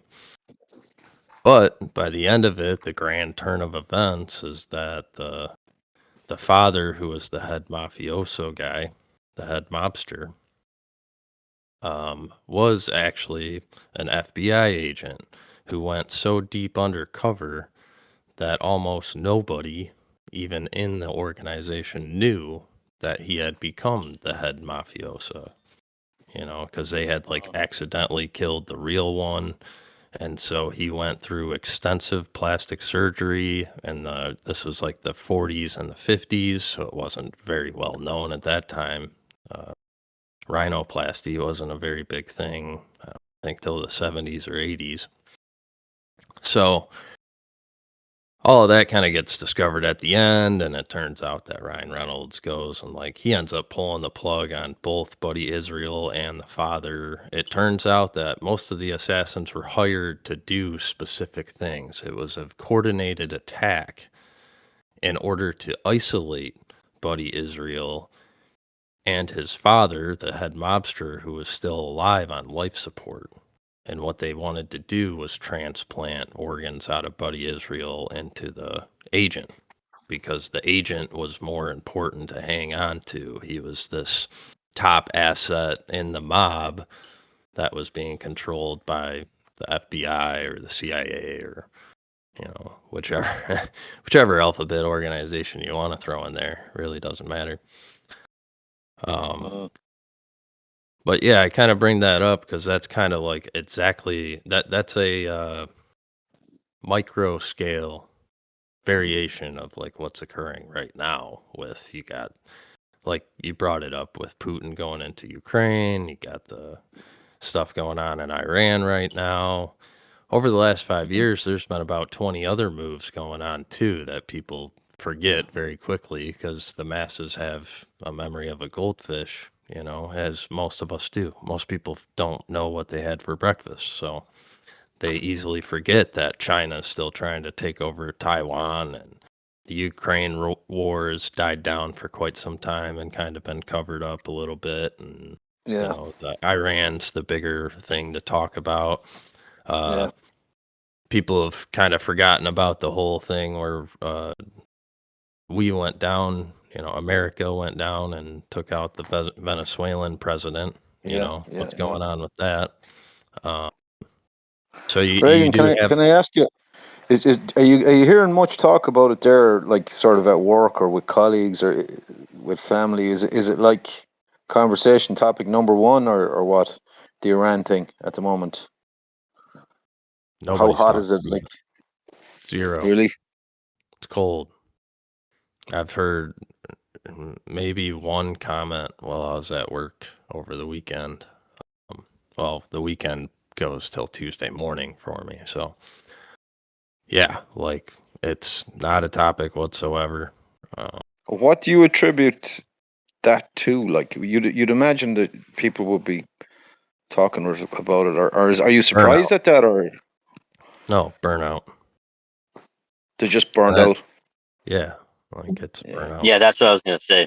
Yeah, burnout. Yeah. Yeah. Yeah. Yeah, because I've Most ran into that like with a couple guys at work. I talk to a lot of customers. I go house to house, and I've had different interactions. But some guys at work, I'll be like, they'll come to help me with a job or something, and they're like, "Man, are you checking? You hear about Iran? Iran? Well, what's going on?" Like, they're like, Yeah. and I just give them a very just like two sentence thing. Oh, what's going on? Oh, damn, that sucks. Anyways, did you catch the game? Yeah. Yeah. Yeah. Yeah. Yeah. Yeah. Yeah. yeah, Yeah. it gets glazed over. So it's very Yeah. Yeah. and Yeah. like there's a like even the one comment about it, it was with all the rest of it. Hey, you're Iran, that stuff's crazy. And then Mexico and the emails and it's Yeah. just all of it. And that's why it's like I chalk it up to burnout because they're just kind of Yeah. Yeah. doing the same thing that I think a lot of us do at this point. You just read the headline and move Yeah. on, Yeah. Yeah. right? Yeah. Yeah, how's the game, blah blah blah, whatever they're Yeah. actually, concerted with. But yeah, no, it's just kind of like all these moving parts and all the misdirects and all the stuff.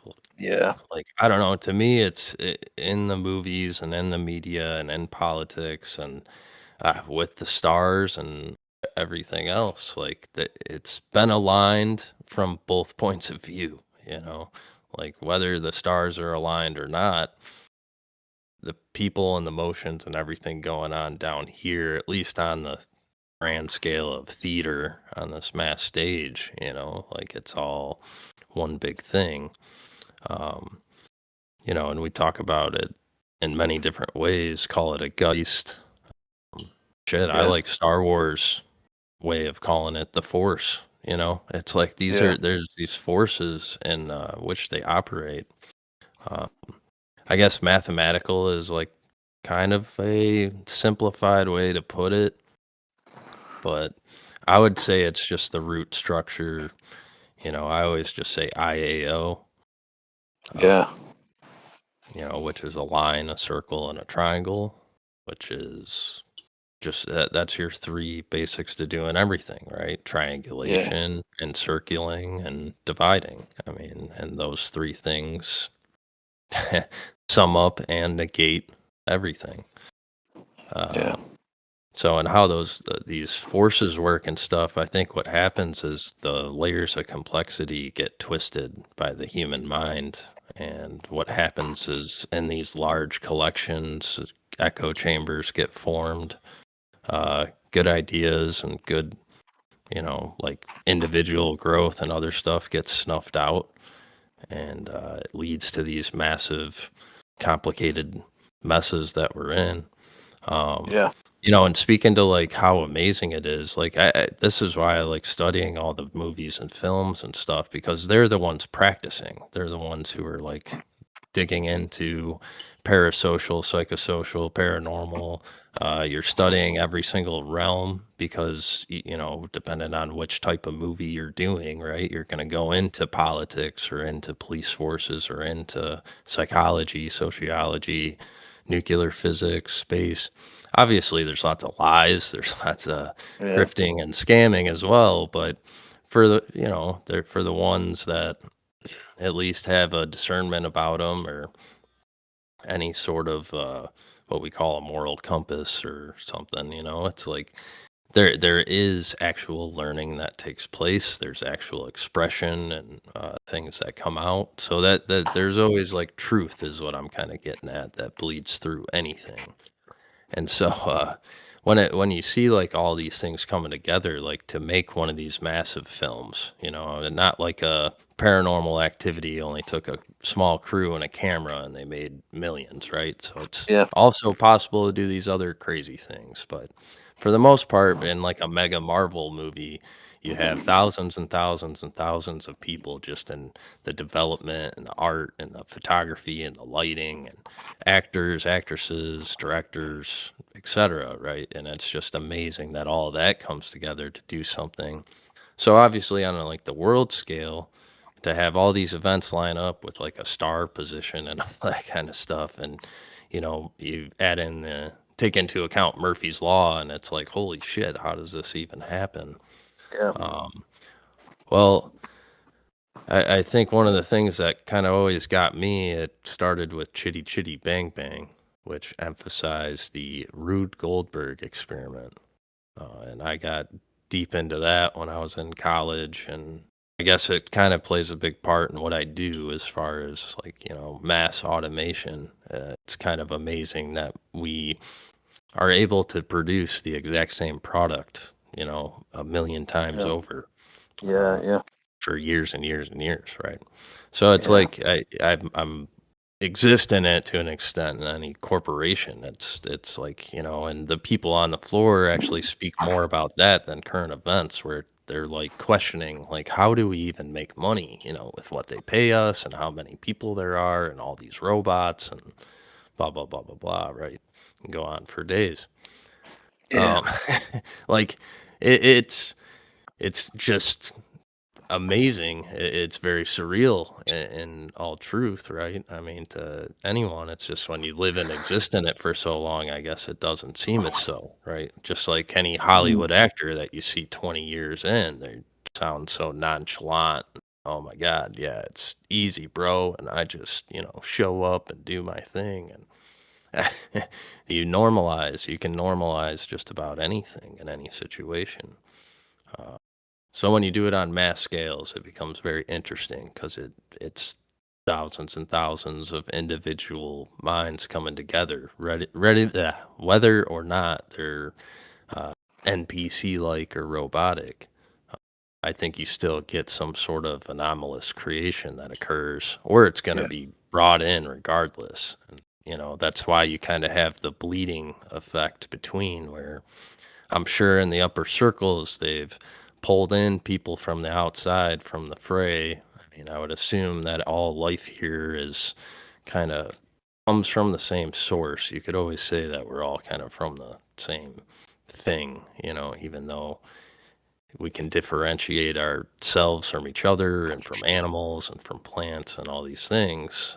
We all still exist in this same environment, all either air or water, the basics of life, etc.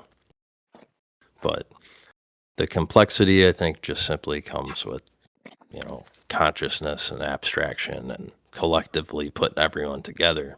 And you want to get like these mass events lining up, with like the AI stuff that we have. I would say like within the time period of only like 100 years of industrial revolution, to me, they dug this shit up and it's fucking like an old system that was built from some other civilization period. And I think this Yeah. has happened many, many, many times over and over and over again, thousands of different times in different countries or nation states or whatever was together, probably different land masses at different times that have been sunk and have been raised. And, so it's kind of a big mess. Yeah. And who knows how many, thousands of years? Was it hundreds of millions? Does it really matter when you only exist for 100? But Well, they constantly talk about this utopia thing as well, Sorry, man. Please. Pangea, Yeah. yeah, the one world. And like that could have been a thing at one point. And flight you were bringing up, like the Platonist and Platonics. That's that goes along with tectonics and the plates and how they say that the surface of the earth is put together and how things shift and move around, like kind of all plays in together, geography and sociology and all this kind of stuff.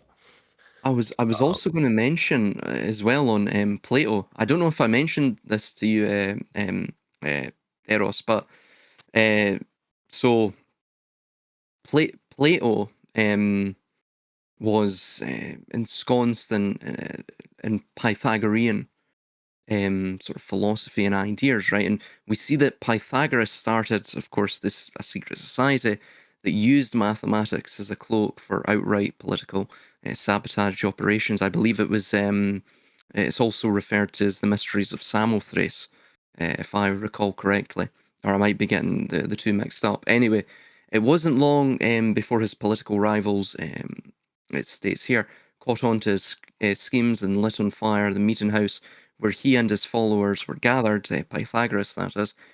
So most of his followers were killed, but Pythagoras and some of his top aides managed to escape. So the reason for, of course, their people were hunting them is because, of course, like any secret society, they were attempting in secret a sort of political overthrow, right? So as it turns out, earlier on, while Pythagoras was spending some time in Egypt, Persia invaded Heliopolis and Memphis. This is under the Achaemenid Empire, and in the chaos, Pythagoras was deported to Babylon.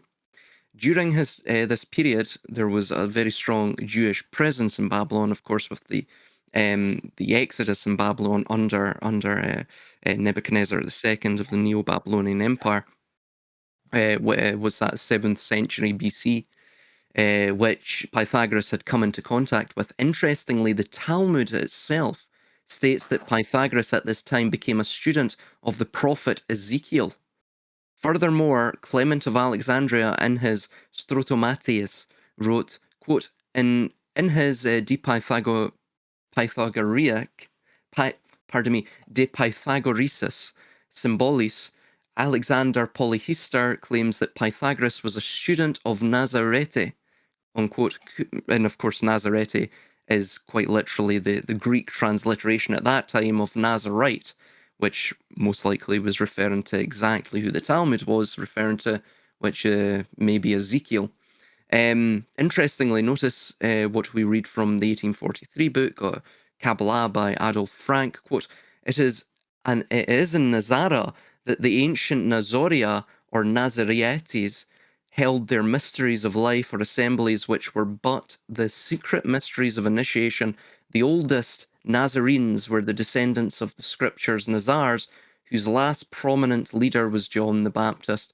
And then it goes on to state, of course, that Hermippus of Smyrna accused Pythagoras of, quote, imitating and transferring to himself the opinions of the Jews. Of course, they're referring to Kabbalists, right? But they just didn't really understand the nuance here.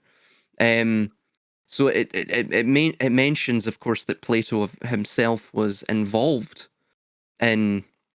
He was actually inducted into the mysteries himself, right? And Cicero even wrote, they say Plato learned all things Pythagorean, and Plato got entangled with the politics of the city of Syracuse at the time. According to Diogenes Laertius, Plato initially visited Syracuse while it was under the rule of Dionysius, the tyrant of Syracuse. During his first trip, Dionysius, his brother-in-law Dion of Syracuse, became one of Plato's disciples, but the tyrant himself turned against Plato.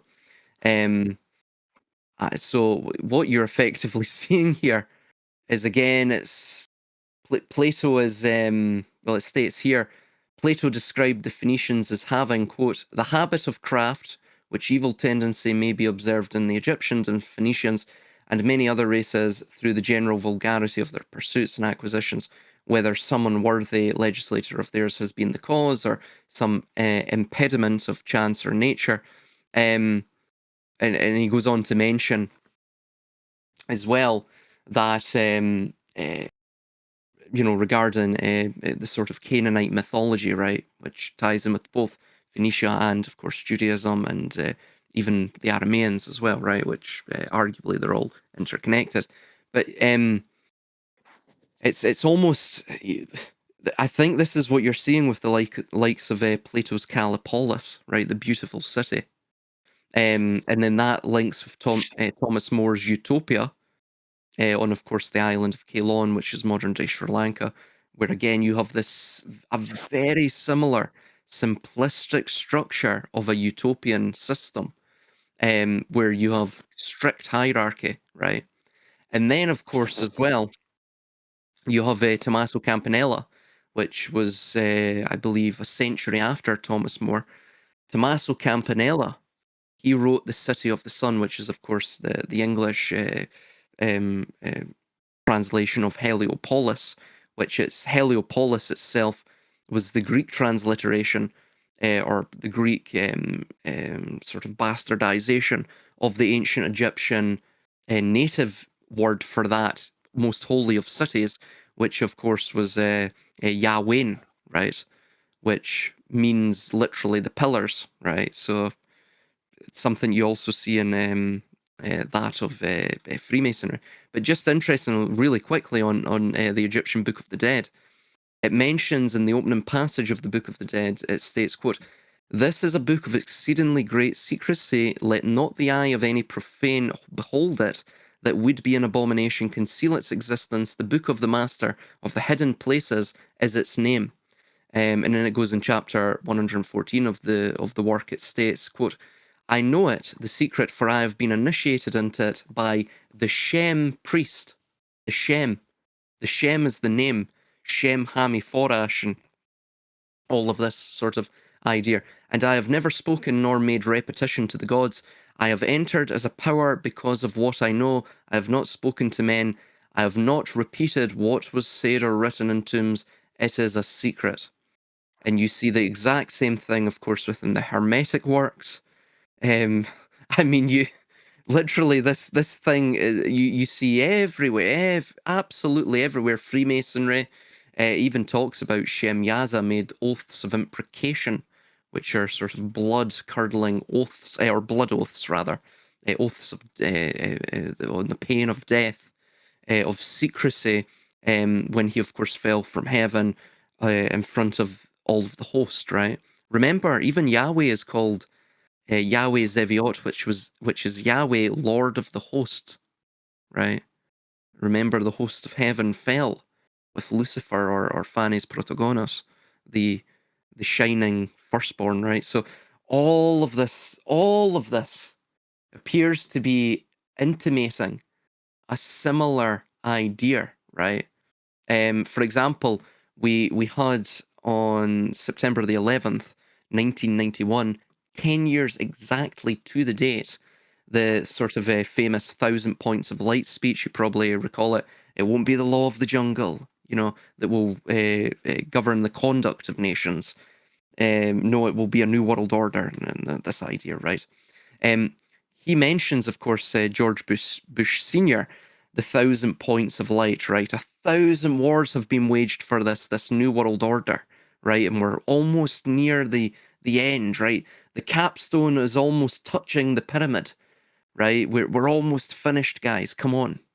And like Freemasonry with its 1,000 points of light, the Book of the Dead promises its initiates that they will join with those who live among the stars and that they will reach the vault of the sky, which is something, by the way, that's reiterated in the Zohar too. I forget where now, but I do recall reading that. So, yeah, I mean, you're literally this mystery idea appears to be totally interconnected. There's a thread of dynasties or bloodlines or what have you that clearly have interwoven into all of the religions, all of the philosophies, and they control all of it. And it's based around this really captivating sort of crypto-religious belief. It's I don't know. What do you guys think?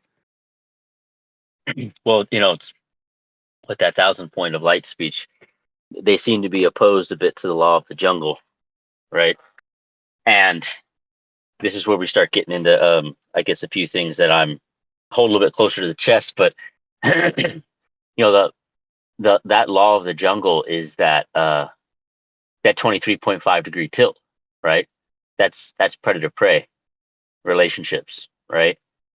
And it's as if they don't want that situation. That's the situation they're in, but they are striving for a utopia to exclude that kind of situation. Now, in order to get there, they have to go through that process, but it would seem like they're trying to remove themselves from that process.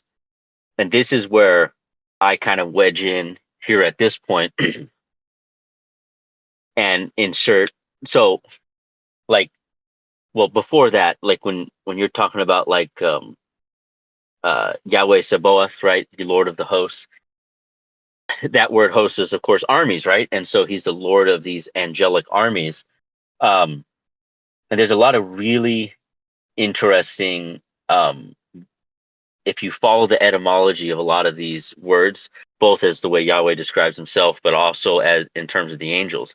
You have the seraphim, right, which are the burning, shining ones, but really burning, shining, like reptilian beings is what it is, because it's burning serpent is really more of what the translation comes to. So I find it very interesting that the highest order of angels are described as shining serpents, essentially. Now, if we were to see Yahweh, and if we connect this into the Venetians, and we were to see Yahweh as this mythopoetically as this draconic entity, which he's essentially pictured as, as with the Gnostics, with the lion head and the serpentine body, which Oh is the yeah. constellation Draco, right? And really quickly, he's also the description of Leviathan in Job 41, I believe, is exactly the description of Yahweh in Psalm 18, almost Yeah, with verbatim. the breathing of the fire and the darkness and the surrounded in flames. Yeah, if you actually go through the entire Old Testament, the descriptions of Yahweh, he's described very much as as a sort of like a tyrannical monster. I don't mean that in a moral sense, but one of the primary emotions that are initiated into a person upon any kind of encounter with his host or with himself to some degree is fear, right? Be not afraid, be not afraid, be not afraid. Every time the angel comes, the first thing they have to tell you is don't be afraid, right? Um, and so, and then this is a whole nother rabbit hole of research, but if you go throughout history around critical junctures of history, either events themselves or the requisite happenings that needed to occur in order for something critical to happen, you very, very often have angelic um, injunction. Whether it's beings coming to Tesla and giving him equations, right? People visiting uh, presidents, leaders, kings, people that would play critical roles either in the development of technology or in the development of religion or in the development of government, always claim to have encounters with beings of light, right? Who direct them, who give them revelation, or who, what we call, what they call in like the New Age community, right? Blissing them out, right? You get blissed out.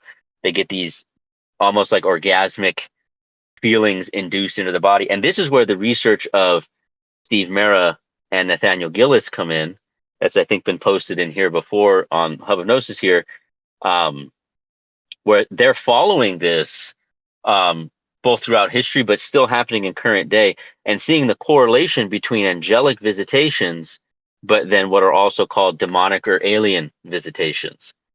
And they basically just go back and forth in terms of the how the entities or apparent entities are behaving. So they always make a really good point. Don't pay attention to the form of the entity, pay attention to the behavior of what's happening, because they may come, as this seraphim, this shining, burning angel, but they're giving, either leading people into dead ends, leading them into propaganda, leading them into psyops, literal psyops, or leading them, giving them information about technology, information about things that's going to happen in the future. And of course, all these governments are deeply entwined into the occult in terms of trying to summon these beings for information or assistance with technology. Now, they could take the form of a seraphim. They apparently can also take the form of grays, right? So you have all of this, these interdictions of this host, this sort of like angelic hosts, if you will, that are seem to be busy in the dabblings of mankind. But where I kind of jump in in this area here, from my perspective, and it's leaning more towards this Promethean perspective, and that is the way I'm defining this is Promethean, Luciferian, whatever you want to call it. These are just obviously archetypes, but the idea is sort of radical self-revision, not only of one's own ideas, but of one's parameter space for ideas. All right. And always be in pursuit of that as a goal. And in terms of practical application, allowing, not allowing one's mind, because we're talking about hyperstitional powers here, not allowing one's mind to latch onto these various psyops or various religions, whether it comes from a seraphim, a shining being, or whether it comes from propaganda, TV, or what have you. But to be very careful to attach. This is why I do have some affinity, although I'm quite critical of Buddhism. I have an affinity for Dzogchen, a specific school of Buddhism, about not attaching to certain ideas or parameter spaces of ideas too tightly, because then once you grab tightly, you begin a manifestation process essentially of hyperstition. You have to be very careful what's going on. So you always have to be ready to revise that position.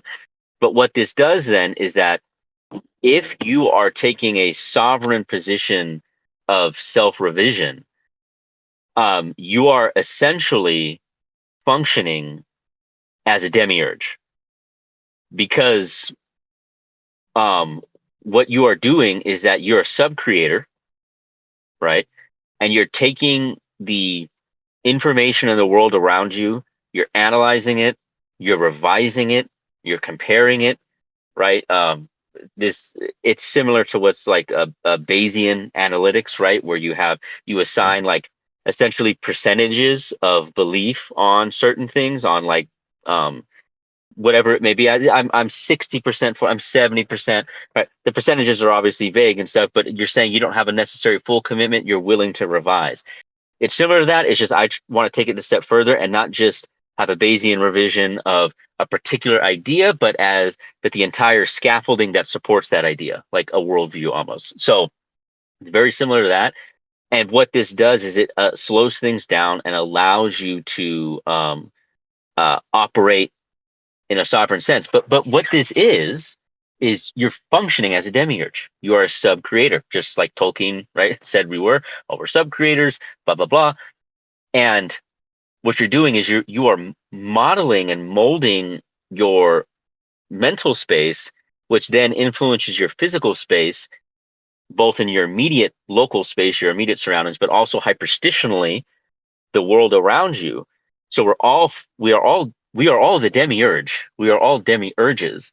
But what's happening is that it's the law of the jungle. It's a fighting, it's a vying for which demiurge or urges, right, are going to in a predator prey relationship get rise up on top of this process. And so now this is the way I see it. I don't see any other any other approach to really life or the reality outside of a very few select positions. You can take a position of um, basically asceticism or retreat, right? Which is essentially like the Buddhist position, or a position where you don't engage, which is extremely difficult to do. We can get down to the nitty gritty and say where you're going to get your food from. You can lock yourself in a monastery, but you're eventually are going to starve yourself to death because you can't engage with the world. And the moment you try to engage, right, we've talked about this, beat this kind of to death. As soon as you engage, you're going to engage for optimal conditions. You're going to engage for the most efficient means to have your task done, right? So a state of non-engagement. The other position would essentially be to not be in any position of revision, and you just, like in a bull in a china closet, you just go headlong into everything, and you just pick up a religion, you totally assent to it, and you just are radicalized by it, and you run full speed ahead. Mhm. The only other position I could see besides those two positions is that in between those two positions are a eucatastrophist position, which is Mhm. essentially a salvationism, right? Well, which is like we are stuck in this law of the jungle, right? We're stuck in this vying as sub creators, as demiurges for these positions. And I'm not going to retreat into asceticism, and I'm not going to launch force blindly and just fulfill every desire I have, but I'm going to wait for Jesus to return to save me out of this situation. So you need a eucatastrophe to sort of enter into the cosmological environment in which we find ourselves to literally pluck Mhm. us out and reset the whole thing. If it's not that, the only other thing I can see is Prometheanism or Yeah. Luciferianism, What where what you what have to self-revise and you are in this constant battle of essentially a will to power. well, this is exactly what I remember saying to Zeal. And by the way, what you've laid out is funnily enough how the Kabbalists also um, almost inoculate themselves psychologically or psychospiritually from the rest of the world. This is why you've got effectively this what appears to be an undead host of a belief system that just will not die in like some sort of sporal carrying fungal infection. It just will continue on and on and on and on, through the millennia. It never ends. Um, and it's also how they control people too, right? And I was mentioning to Zeal that it's almost as though what we're witnessing right now, this wisdom, if you will, this secret wisdom, this sort of initiatory mystery religion that has effectively been, it's cross cultural, and it is appears to be, um, some form of a vehicle for a sort of demiurgic re-envisioning of mankind and the world, or it may itself be some form of overarching sort of compass or guide, guider throughout the these various world ages, right? They may go on for 7,000 years. There may be a great reset, and then, of course, history begins again. But what you see in Lurianic Kabbalah is, I forget what they call it now. It basically is radical revisionism. Rabbi Isaac Luria, of course, also known as the Ari. I think he's known as the Ara Zeal or something as well. But anyway, he discusses this sort of three-stage process of self-revision, right? He discusses the akudim, which is the binding, and so this is sort of the initial stage where an idea, if you will, or a postulation, or even an ideology, it becomes tightly bound in a single container, right? A biological vessel, a mind, a collective zeitgeist, whatever it may be. And this is the status quo of one's worldview, right? It becomes the literal lens by which everyone, an individual or a collective, will perceive the world through. And then you have the nekudim, which is the points or the shattering. This is what I forget the term that he uses, but it's basically the Promethean moment, and the light, as he states, or the idea, it basically becomes too intense for the vessel itself, which is the sort of, I guess, the parameter, the confines of the containment in this sense. And of course, the vessel then shatters because it cannot adapt. Again, this is tying in with the contraction, the akudim, the binding, the simsum, and then of course the shevret hakalim, and then the tikkun, right? The shevret hakalim is the points or the shatter, and the nekudim. So it's the threefold creation of things, right? This is why you have, of course, the pyramid and the triangle is the generative symbol. So the vessel shatters because it cannot adapt, right? It can't, it's like the law of recursion, it can't take the complexity of the idea and all of the various permutations thereof from that idea, and to compress that complexity into something that is manageable within the containment vessel of the individual or the zeitgeist or the collective, whatever it may be, the society, the collective psyche. And then finally you have the berudim, which is the connection or the rectification, which is, the radical revision in that sense. The shards, as he calls it, the shards of the old idea are gathered and they're reorganized into a far more complex, adaptive structure. He calls it a parzuf. This is something you see in the Zohar as well, and it's a divine. It literally means the divine face or the divine profile. And so these are the three. This is the threefold nature of creation, and of course of ideas, and of course of the Promethean cycle, right? And it mentions in the Zohar as well, Parashat Be'alokta, that, quote, no light can be revealed except through the breaking of the darkness that precedes it. The mind must strike against its own limits until they crack, for only through the cracks can the hidden light or the Or Haganuz enter. And then also you read from Rabbi Dov Ber of Mezarich, the Maggid, as is called. Quote, when one wishes to transform a thing into something else, transmutation, its current form must be completely nullified. This is what we've just read, the Shevrat Hakalim. In the transition, or of course the Nekudim, in the transition it must pass through the state of Ayin, right? Like what we were reading there, the idea of it has to go through that sort of negredo, that putrefaction phase, which is the ayin. It's the materialistic, measurable, manifestable form of the ayin, and where the previous parameters no longer exist. This is what I was mentioning to you, Flight of Eros. The disillusion itself is not necessarily a destination. It is an element a sort of consecrative, constitutive, and reconstitutive element that persists throughout creation. It is not necessarily a destination; it is creation. You can't have manifestation without dissolution, and vice versa. So these things are sort of locked in a stasis between formless, irreconcilable paradoxes, which are also simultaneously mutually interdependent and sort of mutually supportive, right? Trying to think of another word, but yeah. So they basically they're bound to each other.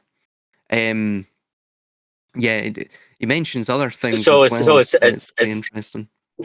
Mhm. yeah, essentially I mean, am I not seeing this correctly? Am I missing something? We are essentially forced into that middle position of essentially Prometheanism. Yeah, Like that is the essential ontological state of our yeah, reality. And but it's that not just man, what the Kabbalists it's yeah, it's almost not like just it's what the on. Kabbalists think, it's actually correct. Well, again, see, it's like what we're talking about, right? To us, it appears like it's chaos or randomness, um, or that disillusion is quote unquote bad, right? It's not about good or bad or light or dark. It appears simply to be a sort of trimorphic protonoia. It is the first thought, or the prima materia, sort of locked into three corresponding states that again, like sort of electromagnetism. I say, or not even electromagnetism, like superconductivity, right? It maintains itself in this sort of paradoxical, what should otherwise be a completely impossible state of stasis, but it maintains itself through that. And like what we're seeing with Prometheanism, what the Kabbalists believe is, well, yes, it's necessarily true, but the problem is what they think. What they think teleologically that Kabbalism will produce, which is the escape from the reality, is in fact not the case. What they believe is merely another layer to the layer cake of existence, of the Maya, if you will, the illusion. So there is no the escape hatch. It's like what I was mentioning to you.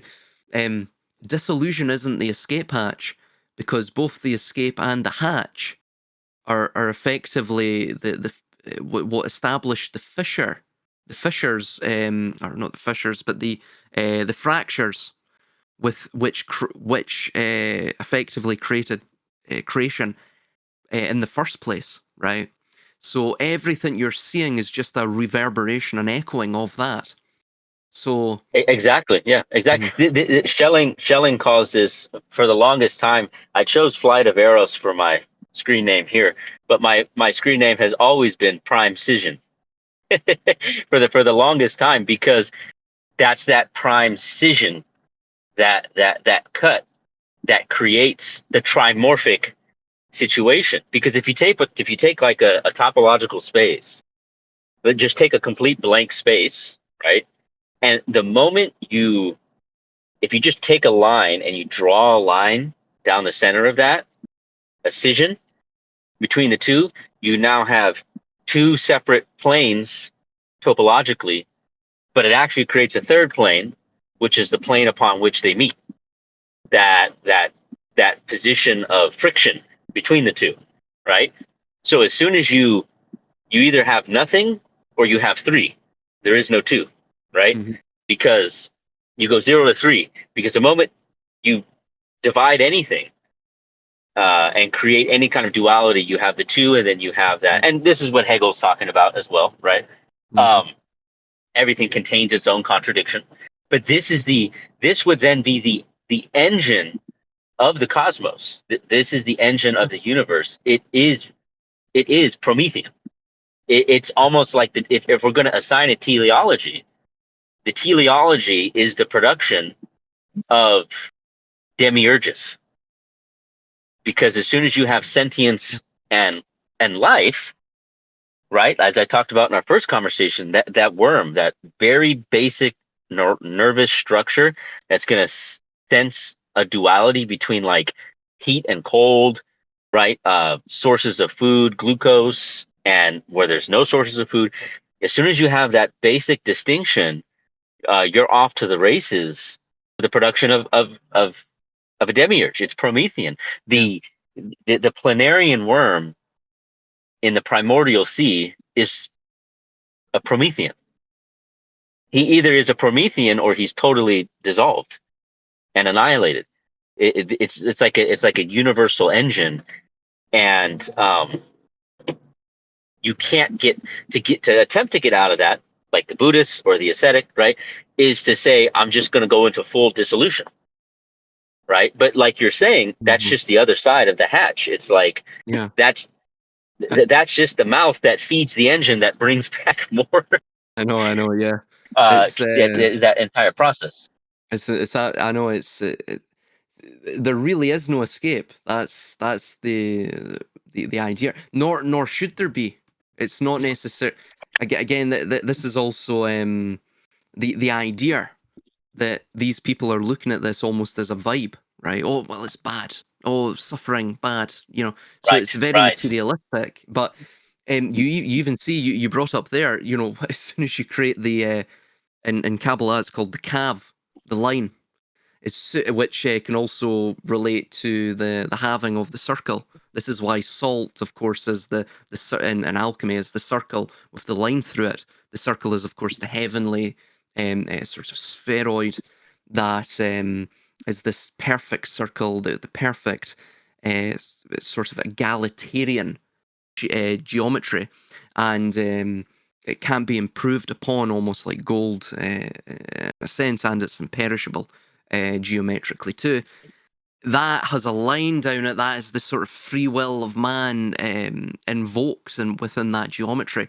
But so it's a similar thing with the Kabbalists. The idea is that you have the point or the I forget the Hebrew, but in Latin it's the punctum in alchemy and Rosicrucianism. And then what you have when as soon as you create that cut, that as you said, the prime cision or that calve the line, um, you're basically establishing the simsum because you're establishing the contraction of the unity of the whole into of course like we were saying the two planes plus the third one, which is that punctum or the point in which they are drawn between, threaded between, and therefore the idea of the simsum is that the god withdrew his presence to create a vacuum, right? And the result from that was a single prime, if you will, prime cause and prime materia remained from that. This is, of course, known as the monad in Gnosticism. That then created what's called in Kabbalah Reshimu, which is the impression.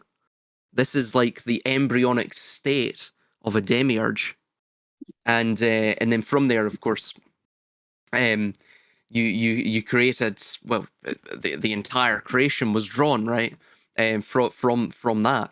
So but it's all based around dualism, contrast, sort of contrapuntalism, and you even see with Rabbi Moshe Chaim Luzzatto, oh god, what's his Ramshal, and he states in his book Adir Bamarom that, quote, without the precision of the line, the Kav, the infinite light would simply overwhelm the world.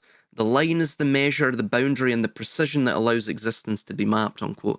So the idea is that they have, in fact, mapped existence. This is the 231 points of or gates of Kabbalah, right? Through the frequency of the divine word. They have mapped this. Gershom Scholem also mentions this. All of it, they believe they have mapped. They've mapped all of this metaphysics. But again, the problem is, remember, the map is like the reshimu. It's the impression. The image is not the thing. this is this the subject is not the object, right? You can subjectively interpret all of this metaphysics, but fundamentally it's still just physics because it's not meta. It doesn't get beyond your subjectivity of it. So the actual trap itself is the trap of the human condition, and the impressions in which the Reshimu, which are impressed upon the mind by the mind itself, or of course the soul by the soul itself, right? However far this goes. The psyche itself is a mystery faced God unto the psyche. So what you're what you're effectively dealing with is people who believe they're so hopped up on the fumes of their own hubristic importance, self-importance, that they actually believe almost what would the word be, self-conceitedly, that they have attained a map to reality, and they know the critical path to get out of it, and any means justify that. Even talks about in forget where now. I think it's I forget what book, but it mentions that we have to go through all of this because all the evils that we have done, they must, eventually once we get to a certain point, they will sort of transmute into goodness. We will reach the destination of goodness, and it's the same delusion that has been plaguing mankind since basically the dawn of philosophy, which is they actually believe there's a destination to existence and reality. There is no destination, other than, of course, the terminal destination of death. But even that, perhaps, and as we see with life, almost incarnating itself, even just with birth itself, right? There's this constant resurgence of the psyche and of sentience. It never ends. So, yeah, I mean that's the problem with eschatology. It's the problem with the hyperstition as well. It creates self-fulfilling prophecies based around prefigured, predetermined destinations in the far-flung future, which rewrite the past or write the past effectively. And they're based around complete and utter delusions that there is a destination of stasis and of stagnancy. Do you know what I mean? It's Right. Yeah. it's They see to take it from like an existential phenomenological perspective, they see the horizon and they think that horizon is the endpoint. But as they proceed forward, the horizon ever extends out before you. There's always a horizon that you can never reach. You can never get there. And that's what I think I mentioned before, the role of absence, right? The importance of absence. Where even I was talking to, well, this I guess my implication with Noble yesterday, but the very that you have a perspective by definition, right, means that it has limitations on it because it's a perspective, right? It's a slice of the pie. It's not the whole thing. And if you have a perspective, by definition, it's going to mean that there are absences or lacunas that are outside of your perspective, right? So if you look at a tree, you don't know what's on the other side of the tree. You can abstractly project and say it's probably like this, but you don't know until you circumnavigate the tree and see it all the way around.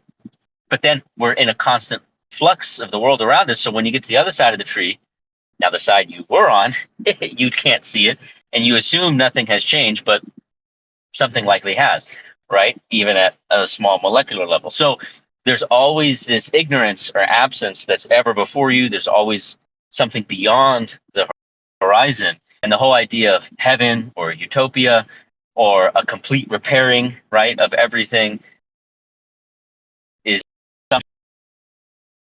a complete state of stagnation, right? And this is why I lean more with Heraclitus and say, no, there's always flux. So then would you say that the Kabbalists and essentially the guys getting all the way back to Iran, the guys pushing this entire thing, ready to kill at least a decent chunk of us billions here on the planet over the next 5 to 10 years, that their entire purpose for doing this is that they are trying to exit the Promethean setup. Yeah, that's the idea, but I don't think they're going to get it. Yeah. I think they are honestly just instruments of forces that are beyond us. They're instruments of the mysterious stranger. I mean, to steal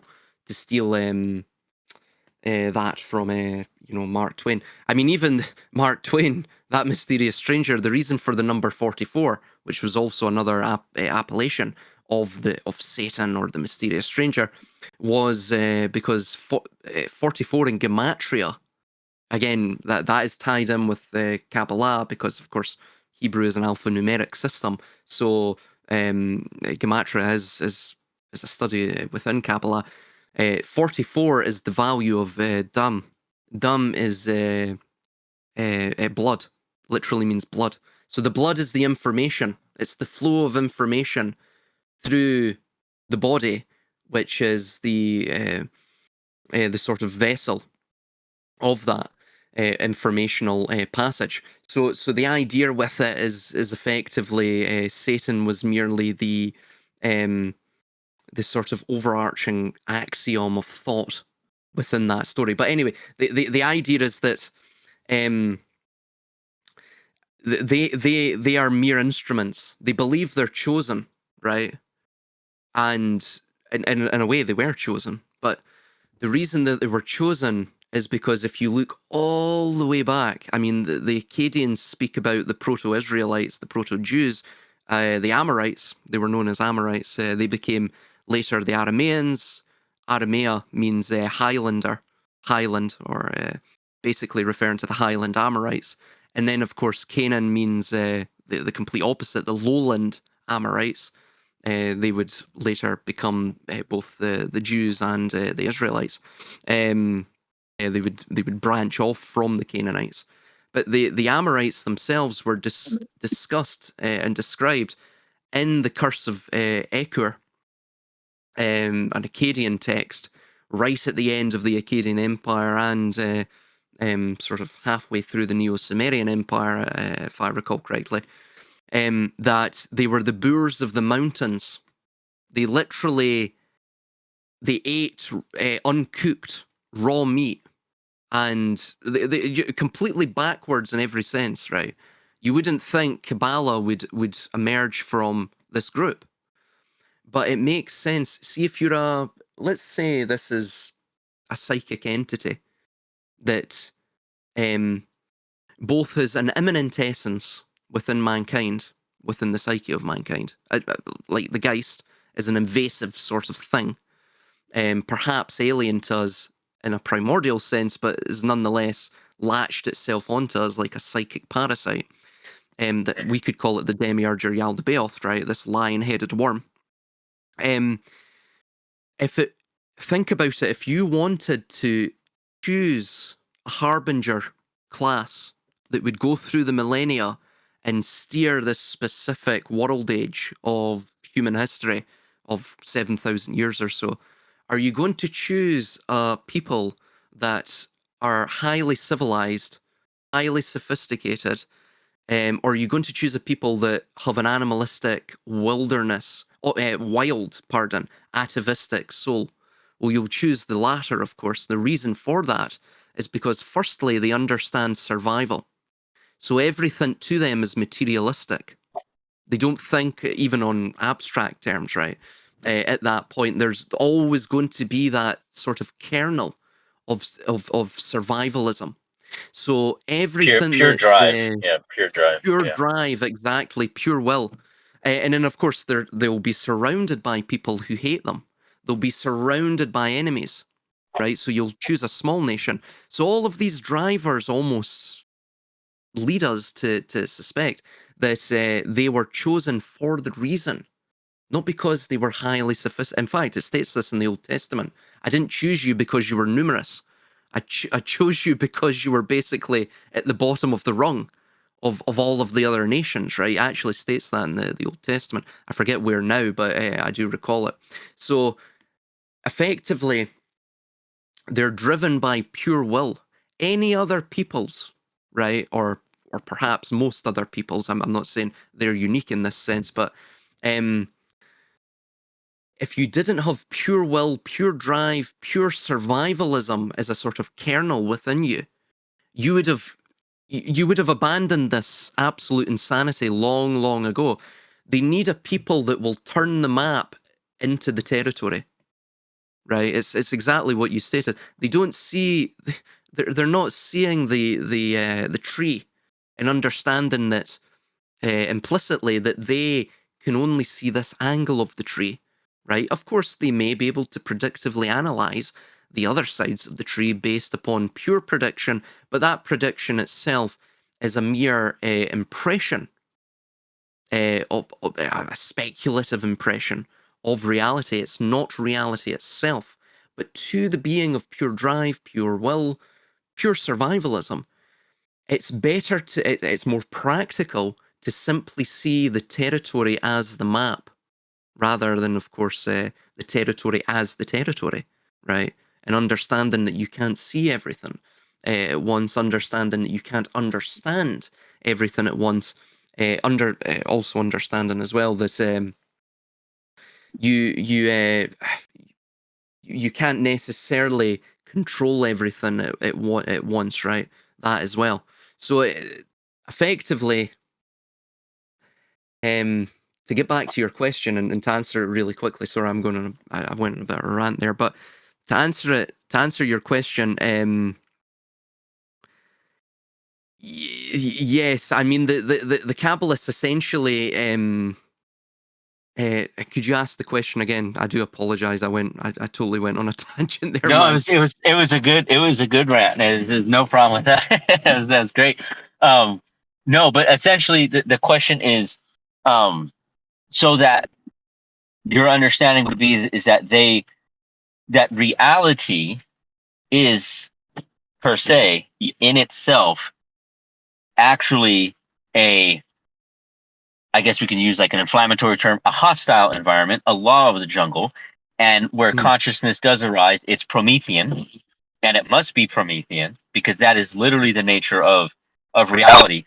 But what these people are doing is essentially um, turning over every table, burning everything down in an attempt to escape that reality. They're deluded into thinking that they have mapped everything Yes. and they have found a way out of the Yes. responsibility of having to be Promethean. But that is merely, I think that's just a ploy for the Demiurgos. Again, it could, that could only work with a group of pure will, pure drive, the boors of the mountains, essentially.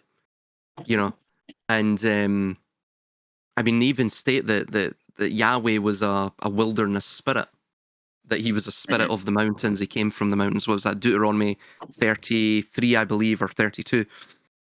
So the idea is that, yeah, they believe that they've found a way out, right? And it's also the sunk cost fallacy as well. You've got Yeah. that at play too. So now I guess the $1,000,000 question would be, and I have a proposed answer to this question, but it's a proposal. Why would the demiurge do this? What's the teleology? Why would the demiurge select a boorish people for this purpose thousands of years in the future to put us in this war of all against all at the shores of Iran as of today? What would be the purpose for that? I mean, would it be that it is essentially purely nihilistic and insane and just loves to torment other conscious beings? Do you have you thought about that? Do you have any opinion on that, I or would you actually, rather yeah, I throw my proposal in first? I hope. But you jump in, you jump in. Okay, my proposal would be that the purpose for that would be to instigate novel forms of evolution or Prometheanism. Because what it is, what the powers that be, what they're doing, if you look at it if you try to take yourself out of a subjective position where you're going to like assign moral values to like, oh, this is horrible what they're doing or what have you. But if you look at it from attempted objective position and say what's really happening here. This is a massive world scaled Athenor, right? It's like a world scale tribulation.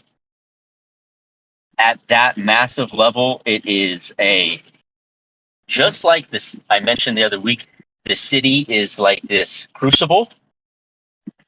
And I mentioned this, I think, as well recently, that reality is like a theater of cruelty, where it's like this show that's going on, and it's a cruel situation.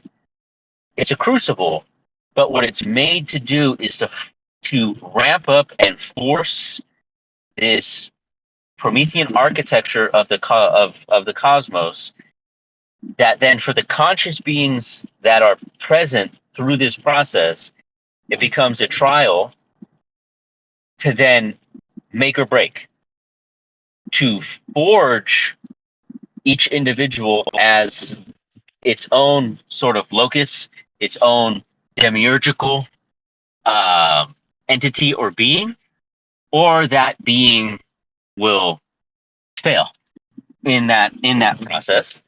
And these chosen people are essentially functioning as the goad, are functioning as this perturbative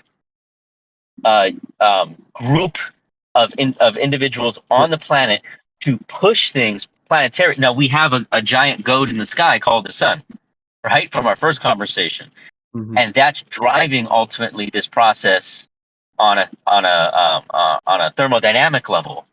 But then there are conscious agents who are acting as Yes, it's yes, the tormentors. Yeah. Sorry to interject, just really quickly. No, please do. Yama, Yeah. Yama also. Are you familiar with Yama in the Hindu mythos? No. No. Yama literally means twin, interestingly, and he is this very devilish, nightmarish, almost extremely wrathful and judgmental deity that oversees the wheel of samsara, right, in the world in which we reside. But interestingly, he has uh, people who help him, right? Sort of harbinger class again, similar to this Demiurgos character. That, of course, even Shemyaza is Nephilim. But anyway, he has the Yamadutas, which are the messengers of Yama, quite literally from Sanskrit. But almost like what you're referencing, I just want to say the harbinger class, these sort of conscious agents who assist them, they're almost like the anodes within a sort of, if you will, a global battery. We could even get into the idea of Lush as well, right? But it's like they are the catalysts. Um, even within, to have a war of all, right, against all. You need a protagonist that the all can define themselves against, right? And this is what you see in the Kabbalah. So the all must eventually make war against the daughters of Yaakov. The reason they're daughters is, of course, because they're the Shekinah has went with them in their exodus. It's that idea. But so you basically they need to act as the glow as the catalyst and as the enemy. Do you see what I'm saying? It's almost like that as well. So it is very it's like an electrical circuit in a way, isn't it? In that sense too. Yeah, and I see it as so I've kind of come up with this for this proposal. I call it and this is where you'll hear me like always you'll hear me like always be critical of Buddhism, as I am of Christianity and what have you. But if you really get into the depths of Dzogchen, which is like the highest teachings of Buddhism, it kind of like goes through that electrical circuit process, and it becomes like so Buddhist they revert back towards almost a non-Buddhist position, where they'll say like samsara is nirvana and there is no such thing as Buddha nature, right? Um, and at some of the deepest levels. And so from that, I've had, as part of this proposal, I've had this idea that I call it like the terminus of thanatropic humanity, like where it's not actually a terminus, because I don't believe there's actually like this apocalyptic end, but just to kind of set a goal point, like to set a vector for the teleology, that it's like this Promethean horizon that the engines and gears of that machine that's moving towards this horizon is it's thanatropic. It requires these processes. It requires suffering, because that is all the way back to our first conversation, right? That is the perturbative aspect that forces evolution. There's nothing that proves this more until you have children, right? Like when I'm actually there dealing like with, and because I've kind of developed this literally dealing with my children. The oldest is going to be 15. My youngest is 8. So I've been through this process, and I have different children on this rung of ages here, and they don't do things unless you goad them, right? You have to, in a very real sense, you have to get them. They don't want to suffer, and by suffer I mean like, no, you cannot have another cookie, right? That's what I mean by suffer. I don't mean it like, I'm tormenting my children in any literal sense, but what I mean is like, I want more relaxation. I want to be in a state of stasis. I want pure comfort. I don't want to be in the law of the jungle. I don't want to be in this Promethean Athenor, right? And kids are lazy, right? They don't want to do that. But I know that they will literally die, right? They will not make it through their life unless I put them in positions of making them uncomfortable, right? Like, you have to wake up early so we can be on time. I got to take you to school, right? Things of this nature that makes them uncomfortable. It is a form of suffering, and they're either going to make or break. One of my daughters just doesn't get with the program. She's always late. She's, always unable to, she's always like falling behind and stuff. And her life becomes much more difficult because then she has to rush and she gets stressed out and she hates being stressed out. My other daughter is up at 5 a.m. for her practice on time every day. Hey, you got to get up. Okay, boom. She's up in like 30 seconds and she's making breakfast and stuff, right? She's adapting better in that Promethean environment to be able to respond to the perturbations of her world, of her environment, and she has a specific goal to achieve. And then so she uses her adaptability and intelligence to organize her world negentropically to bring a certain amount of order to it to accomplish her goal, which then allows for her to actually open up space to remove herself from a certain amount of suffering. So it's a seesaw sort of back and forth where she can maximize her suffering by not participating in the Promethean environment, but the environment's Promethean. So it's going to push you in that direction and you're going to fail and suffer even to a greater extent. Like you could be homeless, right? Or you can participate in the negentropic process and you actually are able to mitigate some of that suffering by evolving and growing and learning how your environment works and responding to it. So the way I've come to, this is my current position, and my proposal is that the demiurgic situation that we're in with this particular priest class essentially that has been set up, and the mass production of misinformation, the mass production of the psyop, and then the mass production, as we're seeing now, of just incredible amounts of suffering that is here and that is coming very rapidly over the next few years is that millstone, that grindstone that's coming down and putting that pressure on. And this is the time in which each of us individually, but also possibly in groups as we're like-minded or families, what have you, are now facing this crushing force that is coming upon us. And now is this great time of trial. Will we be able to adapt, maneuver, right? Evolve in terms of who we are as conscious beings, as ourselves, our self. So we're not looking to dissolve the ego or the self. We're looking to enforce the self, but not through the delusions that are present. This requires self-revision to a maximal extent to navigate this maximally deceptive and perturbative environment that we're coming into. And that's essentially like my proposal, at least where it stands now. Yes, well, I think that's going to be almost a lot of people are going to almost autonomically do that, and you know, at least those who are looking into this stuff. But the thing is as well, see, I think that's if we look at it just from a purely cyclical point of view, right? I think it's going to happen anyway, but it doesn't really matter. But just as a sort of cyclical, you know, postulation on the cyclicality of it, I think that it's almost cyclically designed that way.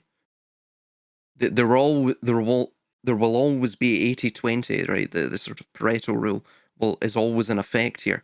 So 20% of us are going to sort of go into that Promethean mentality, right? Maybe 20% of that 20% will be able to, you know, sort of adapt these ideas that we're finding within the metaphysics of these given systems and the mysteries, and they will carry it on. And then another 20% of them will seek sort of independent or perhaps small communal, you know, dare I say, archaeo-futurist, sort of, you know, sort of spiritual enlightenment, right? Or they'll want to live spiritually fulfilling lives. And then, of course, the other 80% or what have you will seek after more sort of materialistic application of these things. And what I think you're seeing with all of these various cycles of the world ages and the resets of history is that yes, the Promethean idea carries on. Of course, that ends up becoming the mysteries. I think it fundamentally is the fundamentally the primal fire which is hidden within these things, these metaphysical ideas. The Promethean thing is that it's almost it's like the initiatory spark of the next cycle, right? For the individual and for his local tribe, if you will, or family, or what have you. These things are very good to allow us to adapt, to see things from a greater vantage point, like the hermit within the tarot card, and to understand things from that greater vantage point, to almost have a lamp in which to guide us through, you know, the almost impenetrable and suffocating darkness. But the light itself, in a sense, blinds us.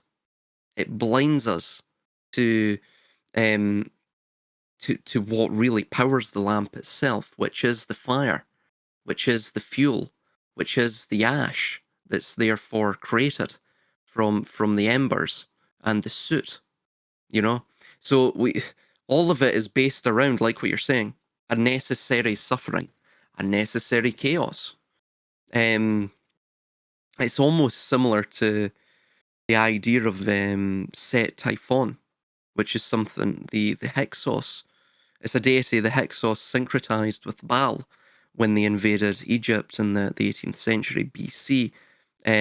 Excuse me, no, the 16th century BC. And So what you're seeing with Set Typhon is that it's a necessary chaos, but within the chaos camp, it, unlike most religions, where they will outwardly, at least from the laity's perspective in the revealed religion, they will outwardly state that our pantheistic head, usually a patriarchal deity of some kind, be it Zeus or Marduk or what have you, it is order deified and it fights against the chaos. This is completely different. This is the idea that chaos is the root of order, and that the patriarchal deity is chaos, and he fights, or he doesn't fight, but he utilizes that chaos almost as a sort of a weaving spider to establish order therefrom. So, again, very Promethean, I guess, in that sense, right? You need, yeah, I do agree, you need this motion to establish novel generation. You mentioned about evolution there. You need the spiritual involution to thus create conscious evolution. Absolutely. Um, I was also going to mention though, there's almost, now again, this is going into the sort of Gnostic idea of this. You also have the idea of Loosh, right, which was developed by Robert Monroe. Almost this mechanical predatory loop of energy cultivation, right? I don't necessarily think it's as direct as that, but there does appear to be some. There appears to be some sort of mechanism at play, which is cultivating and harvesting energy. Even civilization as a model, and as I call it, the human rotational farming model of, hidden empire establishing sort of host empires until, of course, the eventual end of that given world age. So it's almost like what you're seeing is the breath, the inhalation and the exhalations of the demiurge itself, right? It's similar to a dream. Of course, if you get beyond the sort of autonomic, autonomous, and voluntary nature of the dream, why does the psyche dream, right? We can put this down to that the psyche is actually beyond our subjectivity, hence why the dreams appear involuntary to us. Let's say that the psyche dreams because perhaps the psyche is not necessarily meant for this world, right? So that it has to defragment all of the memories that it has generated, and it defragments those through the production and the projection of its own sort of light show, where it's sort of scanning and loading and defragmenting all of these memories of the given day. But that doesn't necessarily mean that the dream itself, in its quintessence, are the images in which we see, right? The images in which we see are merely the energy of the psyche resolved within the sort of mnemonic images conjured, or you could say acting as the containment vessels for that light, for that psychic energy in the dream. So it's a similar thing I think we see here, right? Which is that the loosh energy, if you will, quote unquote loosh energy, right? It's not it's not necessarily being fed upon by the demiurge or what have you, right? I don't think that's correct. What I think it is it's like what you see in the dream. It's almost the images changing, very zootropic, right? You're going from slide to slide, slit to slit, scene to scene, right? Still image to still image, and what it's generating is quite literally sort of novelty, right? And novelty is something that you require within existence. Any conscious being requires it, and we have to assume that the demiurge is conscious because, well, he is the craftsman. He is a creator. Consciousness itself is the spark of creation and manifestation. So therefore, the demiurge must be conscious ipso facto. So in that sense, you require everything that you're seeing right now, even if it's on a sort of loop, a formulaic loop. The images change, slight minor variations change between the empires, slight minor variations in the cultures. But what it's essentially doing is it's almost playing out its own revelatory dream, right? It's a wound within existence, within the tapestry of the veil, right? And there was another thing I was going to mention as well, and it's totally escaped my mind, but there was this quote I came across in my notes. Where is it? Oh, here we go. Yeah. So this is from the Sefer Hatimuna, which it's actually not from the text itself. It's an annotation from another translation, but I made a note of it years and years back. Quote, "The righteous of the future do not inhabit the world of the 7,000 years. They transcend the cycle of the letters and enter the white space between the letters." So it's almost like the demiurge himself isn't necessarily a destination therein. It is almost like an entity, an invasiveness, almost similar to the Geist, perhaps the Geist itself. It's an invasiveness that drives forward the dream. It's almost like the shepherd. He has both the crook and he has the iron rod, right, the flail. And he's driving forward the crops, which are not necessarily, energy to be harvested, but the crops that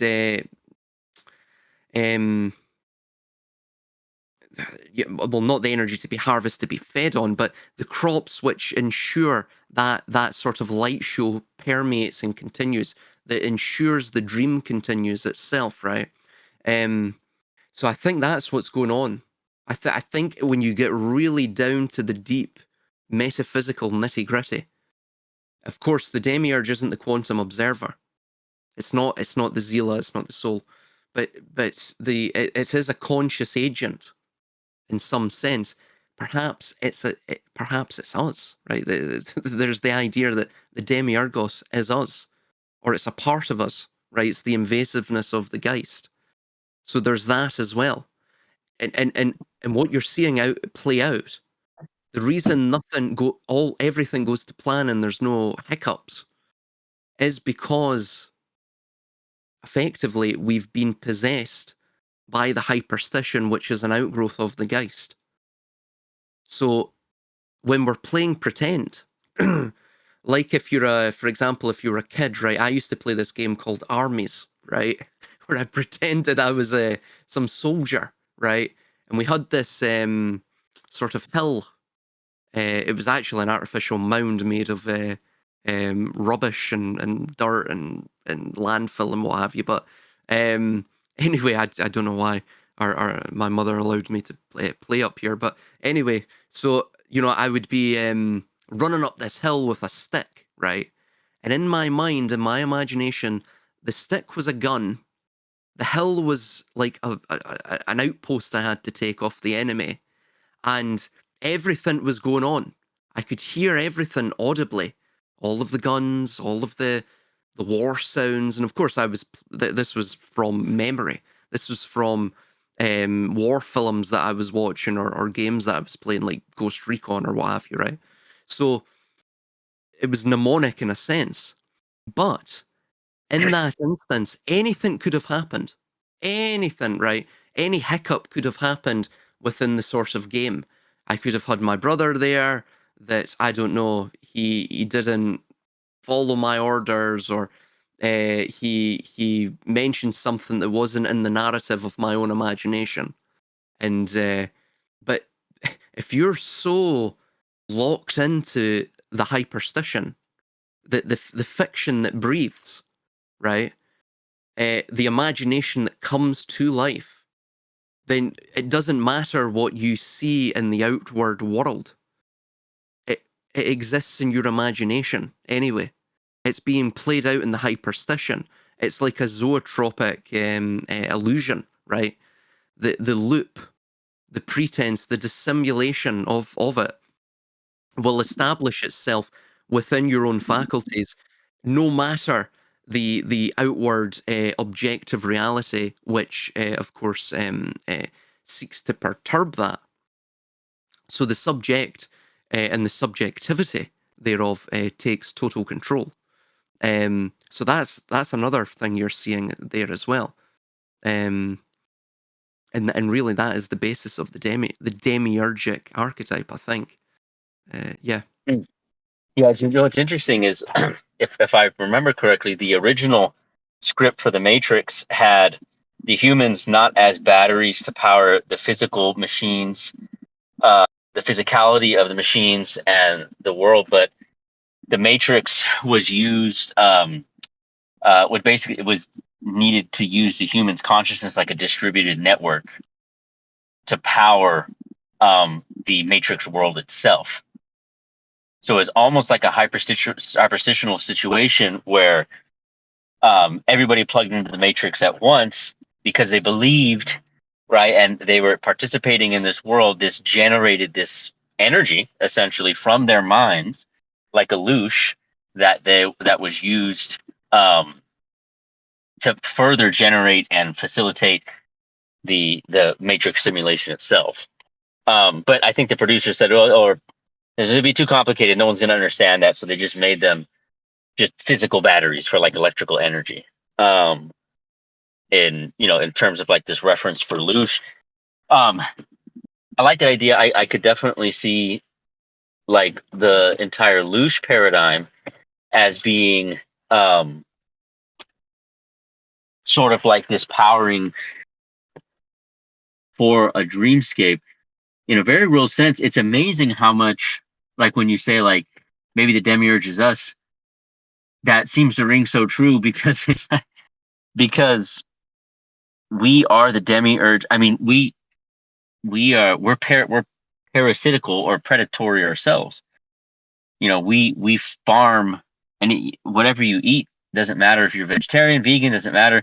You're still absorbing the energy from some other living thing to keep yourself going. We're sub creators, we're creators. We take the world around us and we mold it to fit our goals. And in order to do that process, we have to loosh off of other living beings. We're all vampiric demiurges to some degree or another. So then the purpose, if we're going to assign a teleology then to humanity, would be that mysterious stranger, if you will, is that goad using obviously certain groups of people to accelerate that process, putting us, in this 23.5 degree tilt, this excessive energy from the sun, right? The whole battalion situation of the different economies, all this is in place to drive humanity down an evolutionary path. Perhaps Loosh is part of the energetic system that allows that process to occur and perhaps accelerates that process. And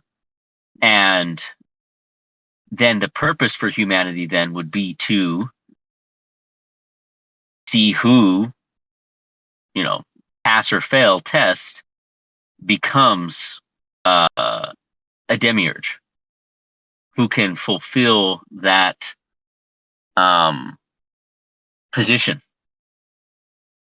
and Yep, to become a balance, yet not become like the Gnostic view of the demiurge, where he's all evil, he's all bad because he puts us in a world where we have to like work, right?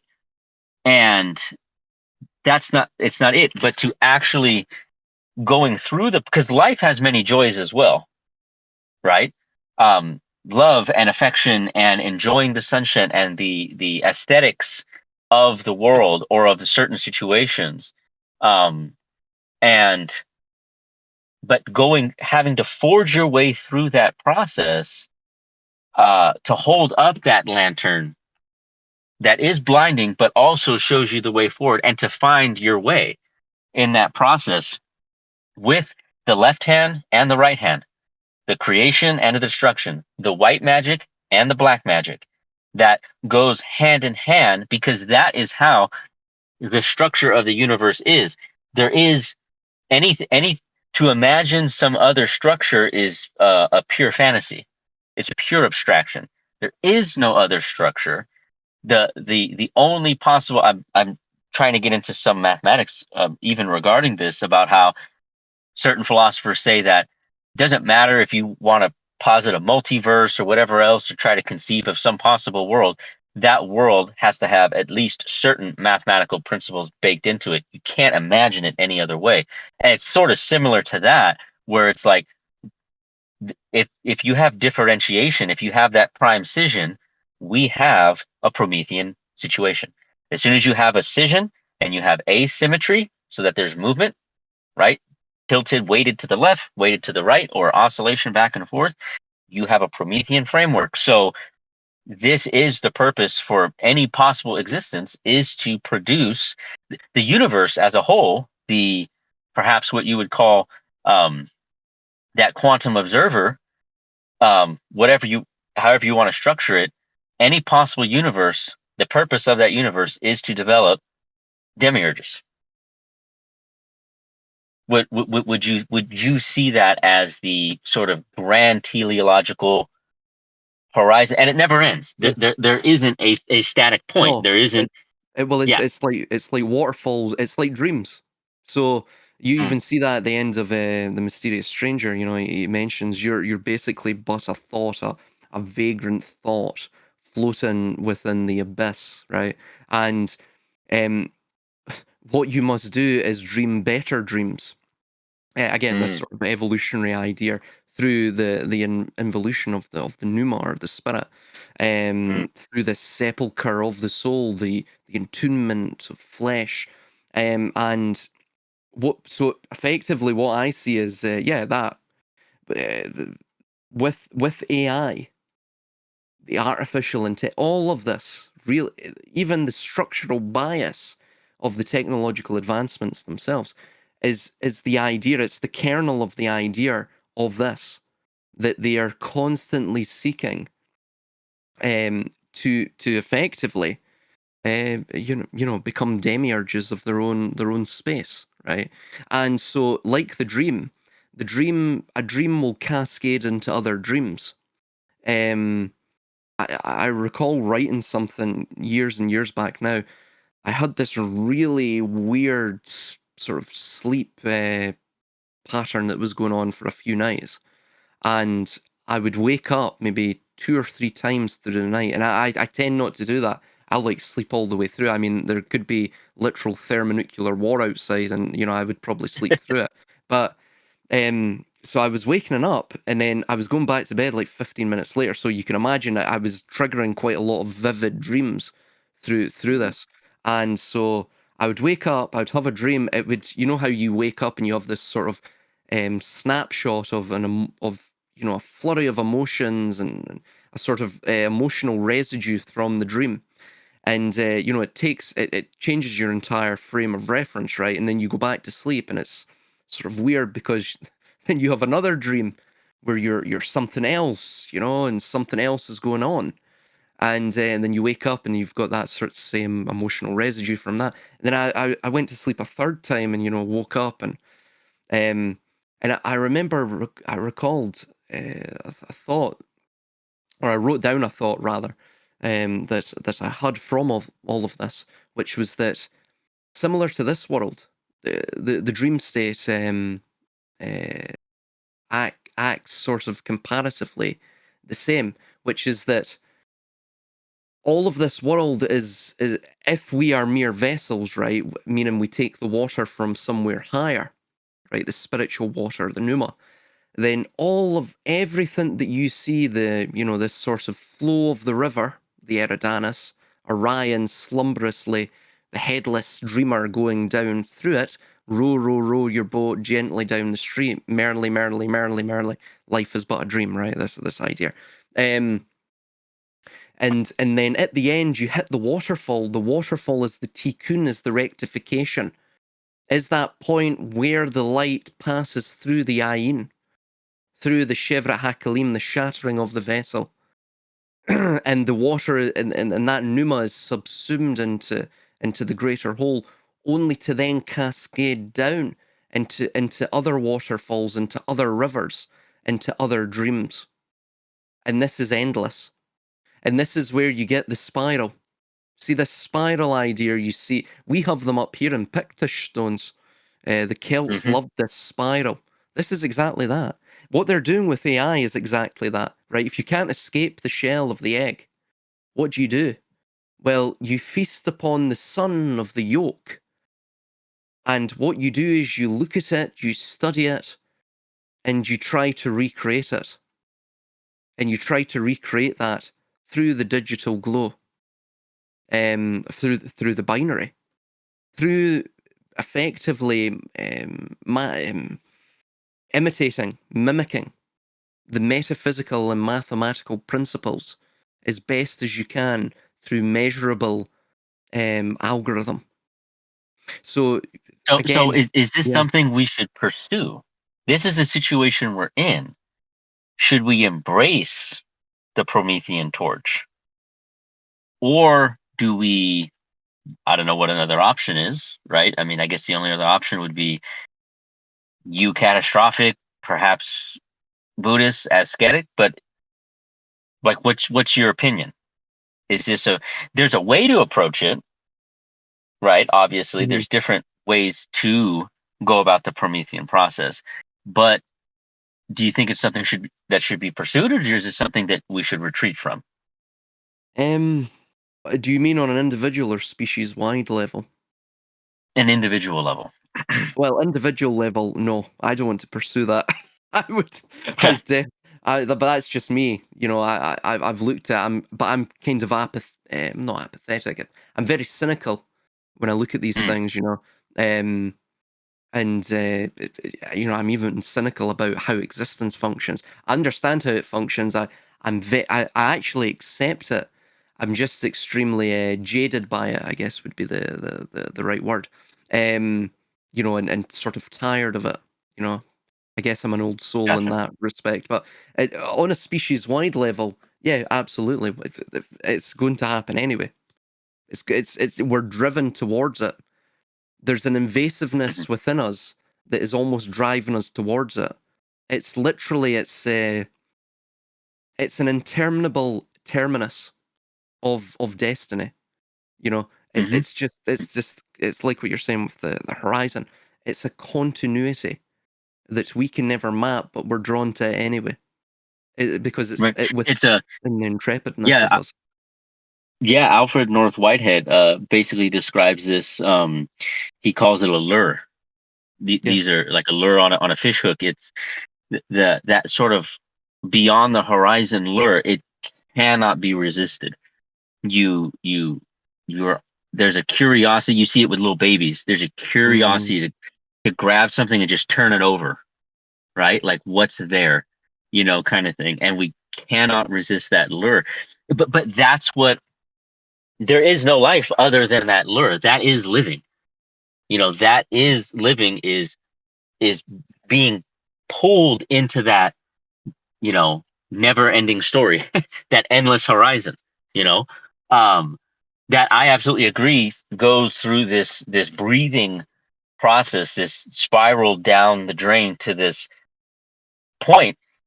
What I personally think is that through this process, like these boorish people, mhm, right, mhm. that are being used in this process now to bring this great destruction, along with natural disasters and other things that are coming. I have a I have a hunch that there's probably a meteor on its way. Well, yeah, It- Apophis or something. Apophis, yeah. Well, Yeah, that they killed those two astronomers. Those two astronomers were killed in yeah, the last month or so. yeah. And at least one of them, his latest research was looking for near Earth objects that were a threat. Mhm. And then he got shot on his porch, kind of thing, in San Francisco. But anyways, um, But these people being used for this, I have a confidence, perhaps this is delusion on my part. I have a confidence that they're not going to get us all. Or if that there is perhaps some kind of reincarnative measures in place that will act as sort of that that through this birth canal that's just going to be a tight squeeze that not everyone will be necessarily utterly wiped out and shattered. And this is maybe what has been happened, right? What has been happening. What has been happening throughout cycles of history is that we are perhaps in this sort of, machinic construction that produces demiurges, and that yes, the 80% are wiped out, and what have you, but perhaps there is a Promethean remainder that remains, and then that does initiate a new sort of spark into the next grand cycle that then comes in. And then, we're sub creators. It's just what kind of a sub creator you're going to be, and how are you going to be as a sub creator? There's no escaping it. The Buddhists are wrong. There is no escaping sub creation. You're going to do this, but how are you going to do it? What are your individual circumstances? How are you going to approach it and navigate that process? Are you going to fail at that process, or are you going to rise in that process? Well, it's even the idea of see, when you really look at this, even the idea of you is kind of it's up for debate, because the reason I even the reason I really don't take a position on it individually is because individuality is undivided duality. I mean, man is not necessarily one. He's always this at the very minimum a two. There's two, constantly sort of two impressions within the psyche of man that are in constant flux, sort of a contrastive repulsion and simultaneously a source of directive pull, right? And so, I mean, you even see this with the idea of Leviathan, and interestingly, Leviaton, which is a compound. It means in Hebrew the wreath of the torturous ones, right, or the garland of the torturous one. But evolution and Leviathan, or evolution's almost like, or at least evol, is almost an anagram of the thing, right? Evolution is almost an anagram of the thing. This Leviathan, and of course Hebrew. Hebrew didn't have it only had consonants, had no vowels at that time, so it's interestingly very, very similar. But you see, so for example, you have the idea that Ea, also pronounced as Ya in Akkadian, defeated Apsu. Marduk defeated Tiamat. Yahweh, of course, defeated the sea monster Rahab, or Leviathan was another name of the thing. So you actually see as well within the sort of Mesopotamian and sort of Levantine ancient mythologies that, Rahab was almost this, it's similar to Tiamat, right? It's almost this primordial chaos. And what we see is that the Babylonian demiurge Marduk, or Amarutu, the bull calf of the sun god, the son of the sun, similar, it's basically where the Amorites got their name from. Amaru, they were also known, or the Martu, from this deity and his name. He cut Leviathan into two parts. This is the idea, right? So this is where you see it's negentropic. Leviathan, it eats itself while, of course, it's pregnant with its own potential, and this is a constant loop. However, the loop itself must have an alpha and an omega. So this is the idea of measuring infinity and turning it into a negentropic finitude. So this is the problem with negentropy or autopoiesis. It's it has the impression, or the this, it mimics infinitude, but it's not actually infinitude in itself, right? So this is another issue with that. And just to tie that in with what you were saying, is that the basically we are destined as a species to go through this same formulaic cycle, because you can't actually escape it.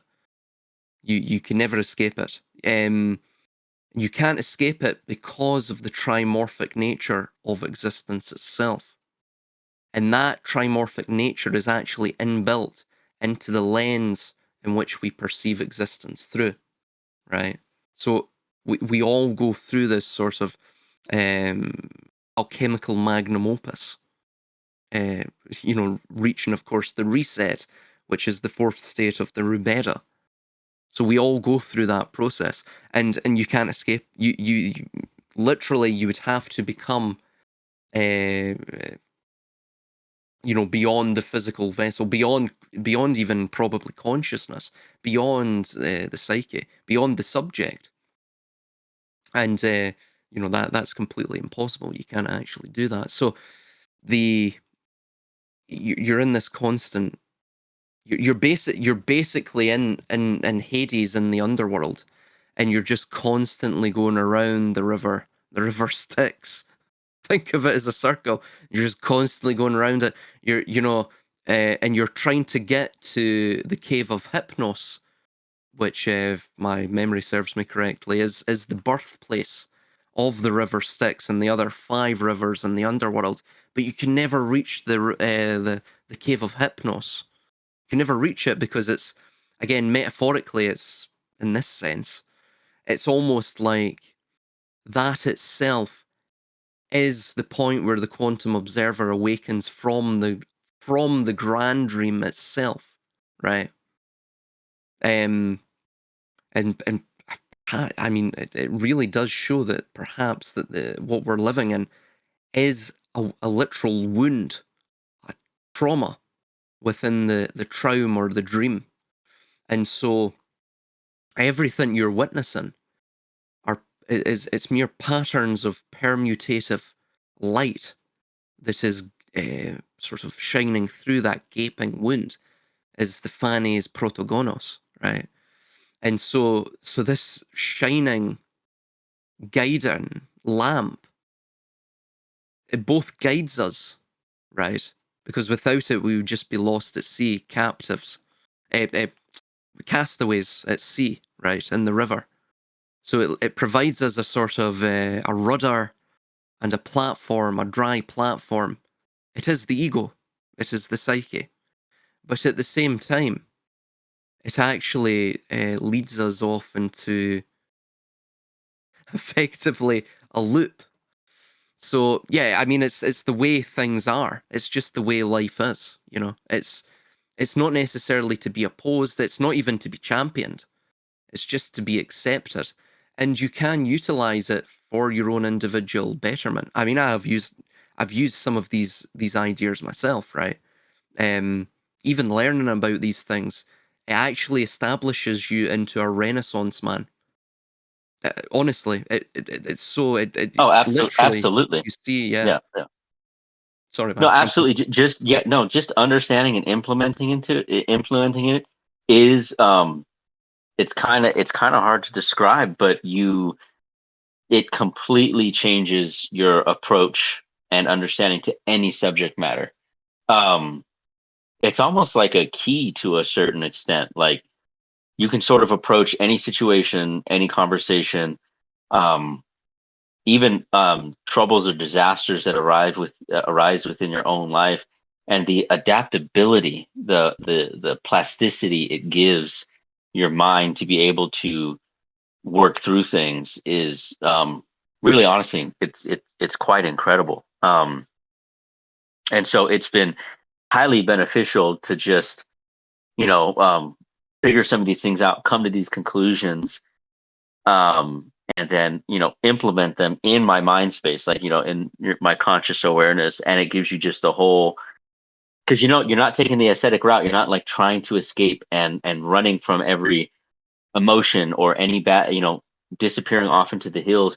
But you're not just a blind ass either, pursuing every desire. It is really, you are self-revising. You are, which if you're going to do that, forces this um sort of constant, or as much as possible, attention toward your own thought processes and selves and emotive states. And so it really allows for a great degree of ability to navigate through, all the hardships of life. I think there's a book that you really would love. I haven't had a chance to read it yet. It's on my list. I spend too much money on books as it is, so my wife's gonna kill me. But it's called The Supernal Serpent. Have you read that yet? No, I haven't actually. No. Okay, look it up. It's by Andrea Orlov. It's Supernal Serpent: Mysteries of Leviathan in Judaism and Mm, Christianity. And it's on my list to buy up real soon. It looks really good. I think it's like 300-400 pages long, and he runs through not only the biblical texts, but he also runs through the apocryphal texts, and gets into all of the Hebrew, and apparently does a really good job. I read a review or two on it, really fleshing it out. And he shows, in Job and in other apocryphal texts, that the Yahweh character is described exactly the same way as a Leviathan character. yeah. And yeah, and he even talks about how Leviathan in these apocryphal texts or other Talmudic texts Mm, is understood to be like, um, essentially almost much like Tiamat, how Marduk takes Tiamat and makes the earth. That's the same situation with Leviathan, and so that the waterways, the rivers that flow throughout the earth and the oceans, are in certain Talmudic texts essentially understood to be physical portals or gateways to the Sitra yeah. Achra, Yes. to Yeah. like the other side, right? But then also Mhm. understanding that that is all part of the entire sort of system of the Yahwehistic demiurgic world we live in. So that it's the title of it is supernal, which means heavenly, the heavenly serpent, Mhm. but it's the Leviathan that's within the earth. So he's saying that they're basically one and the same, and that the supernal serpent is Draco, but that Draco is within the earth at the same time.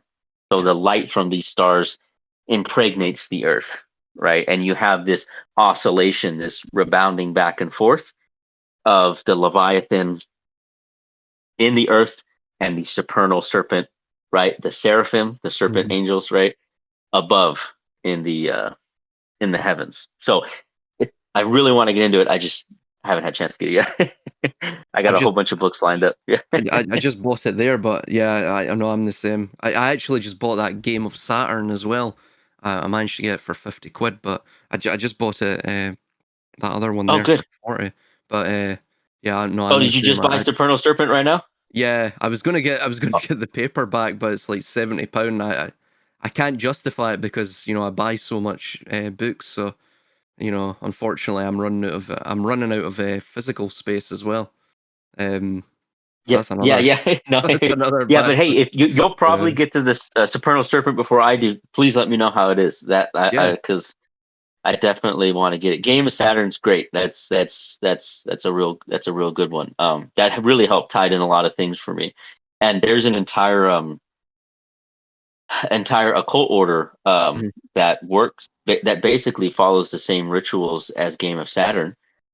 Interestingly enough, though, they developed those rituals in the 80s and the early 90s, um, far in advance of Peter Mark Adams' discovery of Solabusca, or anyone's really commentary on Solabusca. mhm, So I find that very interesting that this occult order claimed, yeah, certain inroads out of England, inroads to traditions passed down, and then literally 10, 15, 20 years later, we have it sort of verified objectively by a totally different source, right? And says, hey, these are the rituals they're doing, but you can find those same rituals in that other occult order. And so there may be something to that, that definitely I think is part of, and I think this Supernal Serpent is going to help tie some of that together. So I'm like, man, I got to get this book. So yeah, that's going to be a good study, I'm sure. All right, well, hey man, I'm home. I got to run, but thanks for the Man, that chat. was This really, brilliant. no, this was a great chat, and I really kind of wanted to like flesh a lot of this out. Like, are you seeing what I'm seeing? Kind of thing. Because I'm seeing no escape out of the Promethean environment, kind of thing.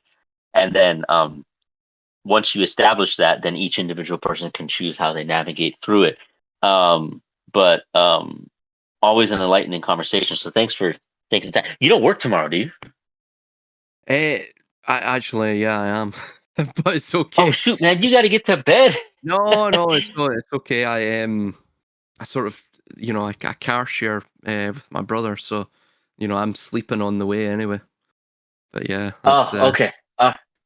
Geez, I was like, he No, must have the day off. There's no way. no. I actually I work better with less sleep. I think I've got some weird genetic disorder or something. I Yeah. don't know. Yeah, Yeah, I no, can that run on that like tends to be the case 3 4 for me hours. too. If I do 7, 8 hours, I'm in trouble. But when I am up at 3:34 in the morning, I'm just gas all day. Like Yeah, I I'm just know. go go go. I don't know. It's weird. Yeah, it's weird. Weird, dude. Yeah. Could I ask you one quick personal question? Yeah. Um, well, are you Rh negative blood type or genotype? Yeah. No, I am. Yeah, so Okay. is my mother. Yeah, Yeah. yeah, yeah. Me too. Oh, Me interesting. too. There you go. My mother's English and French, Mm-hmm. and my father is Basque and Mexican. And Ah. yeah, yeah, yeah. So that's there too. And I heard there's something to that. I haven't gone too far down that rabbit hole, but it's Mm-hmm. a repeating trope I keep hearing that Rh negativity. Even if you don't have the direct blood, even if you're not, let's say, O negative, Mm-hmm. but as long as like the parent or the mother particularly was O negative, or even perhaps grandma, that it's still in the genetic code there, and that has a lot of interesting stuff going on with it. So yeah, I just thought I'd ask, because he's from Scotland, and I know it's pretty heavy up there, just like it is with the Basque and even the English. So Oh yeah. I Yeah. was No, I my, was my wondering. my mother's the same. She can like go in like 3 4 hours sleep as well.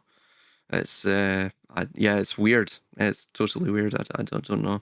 But hey ho, Yeah, there and you I go. think, yeah, one of the things I hear is that it just really, it sort of creates an unsatiable lust for trying to search for the truth or looking for that horizon.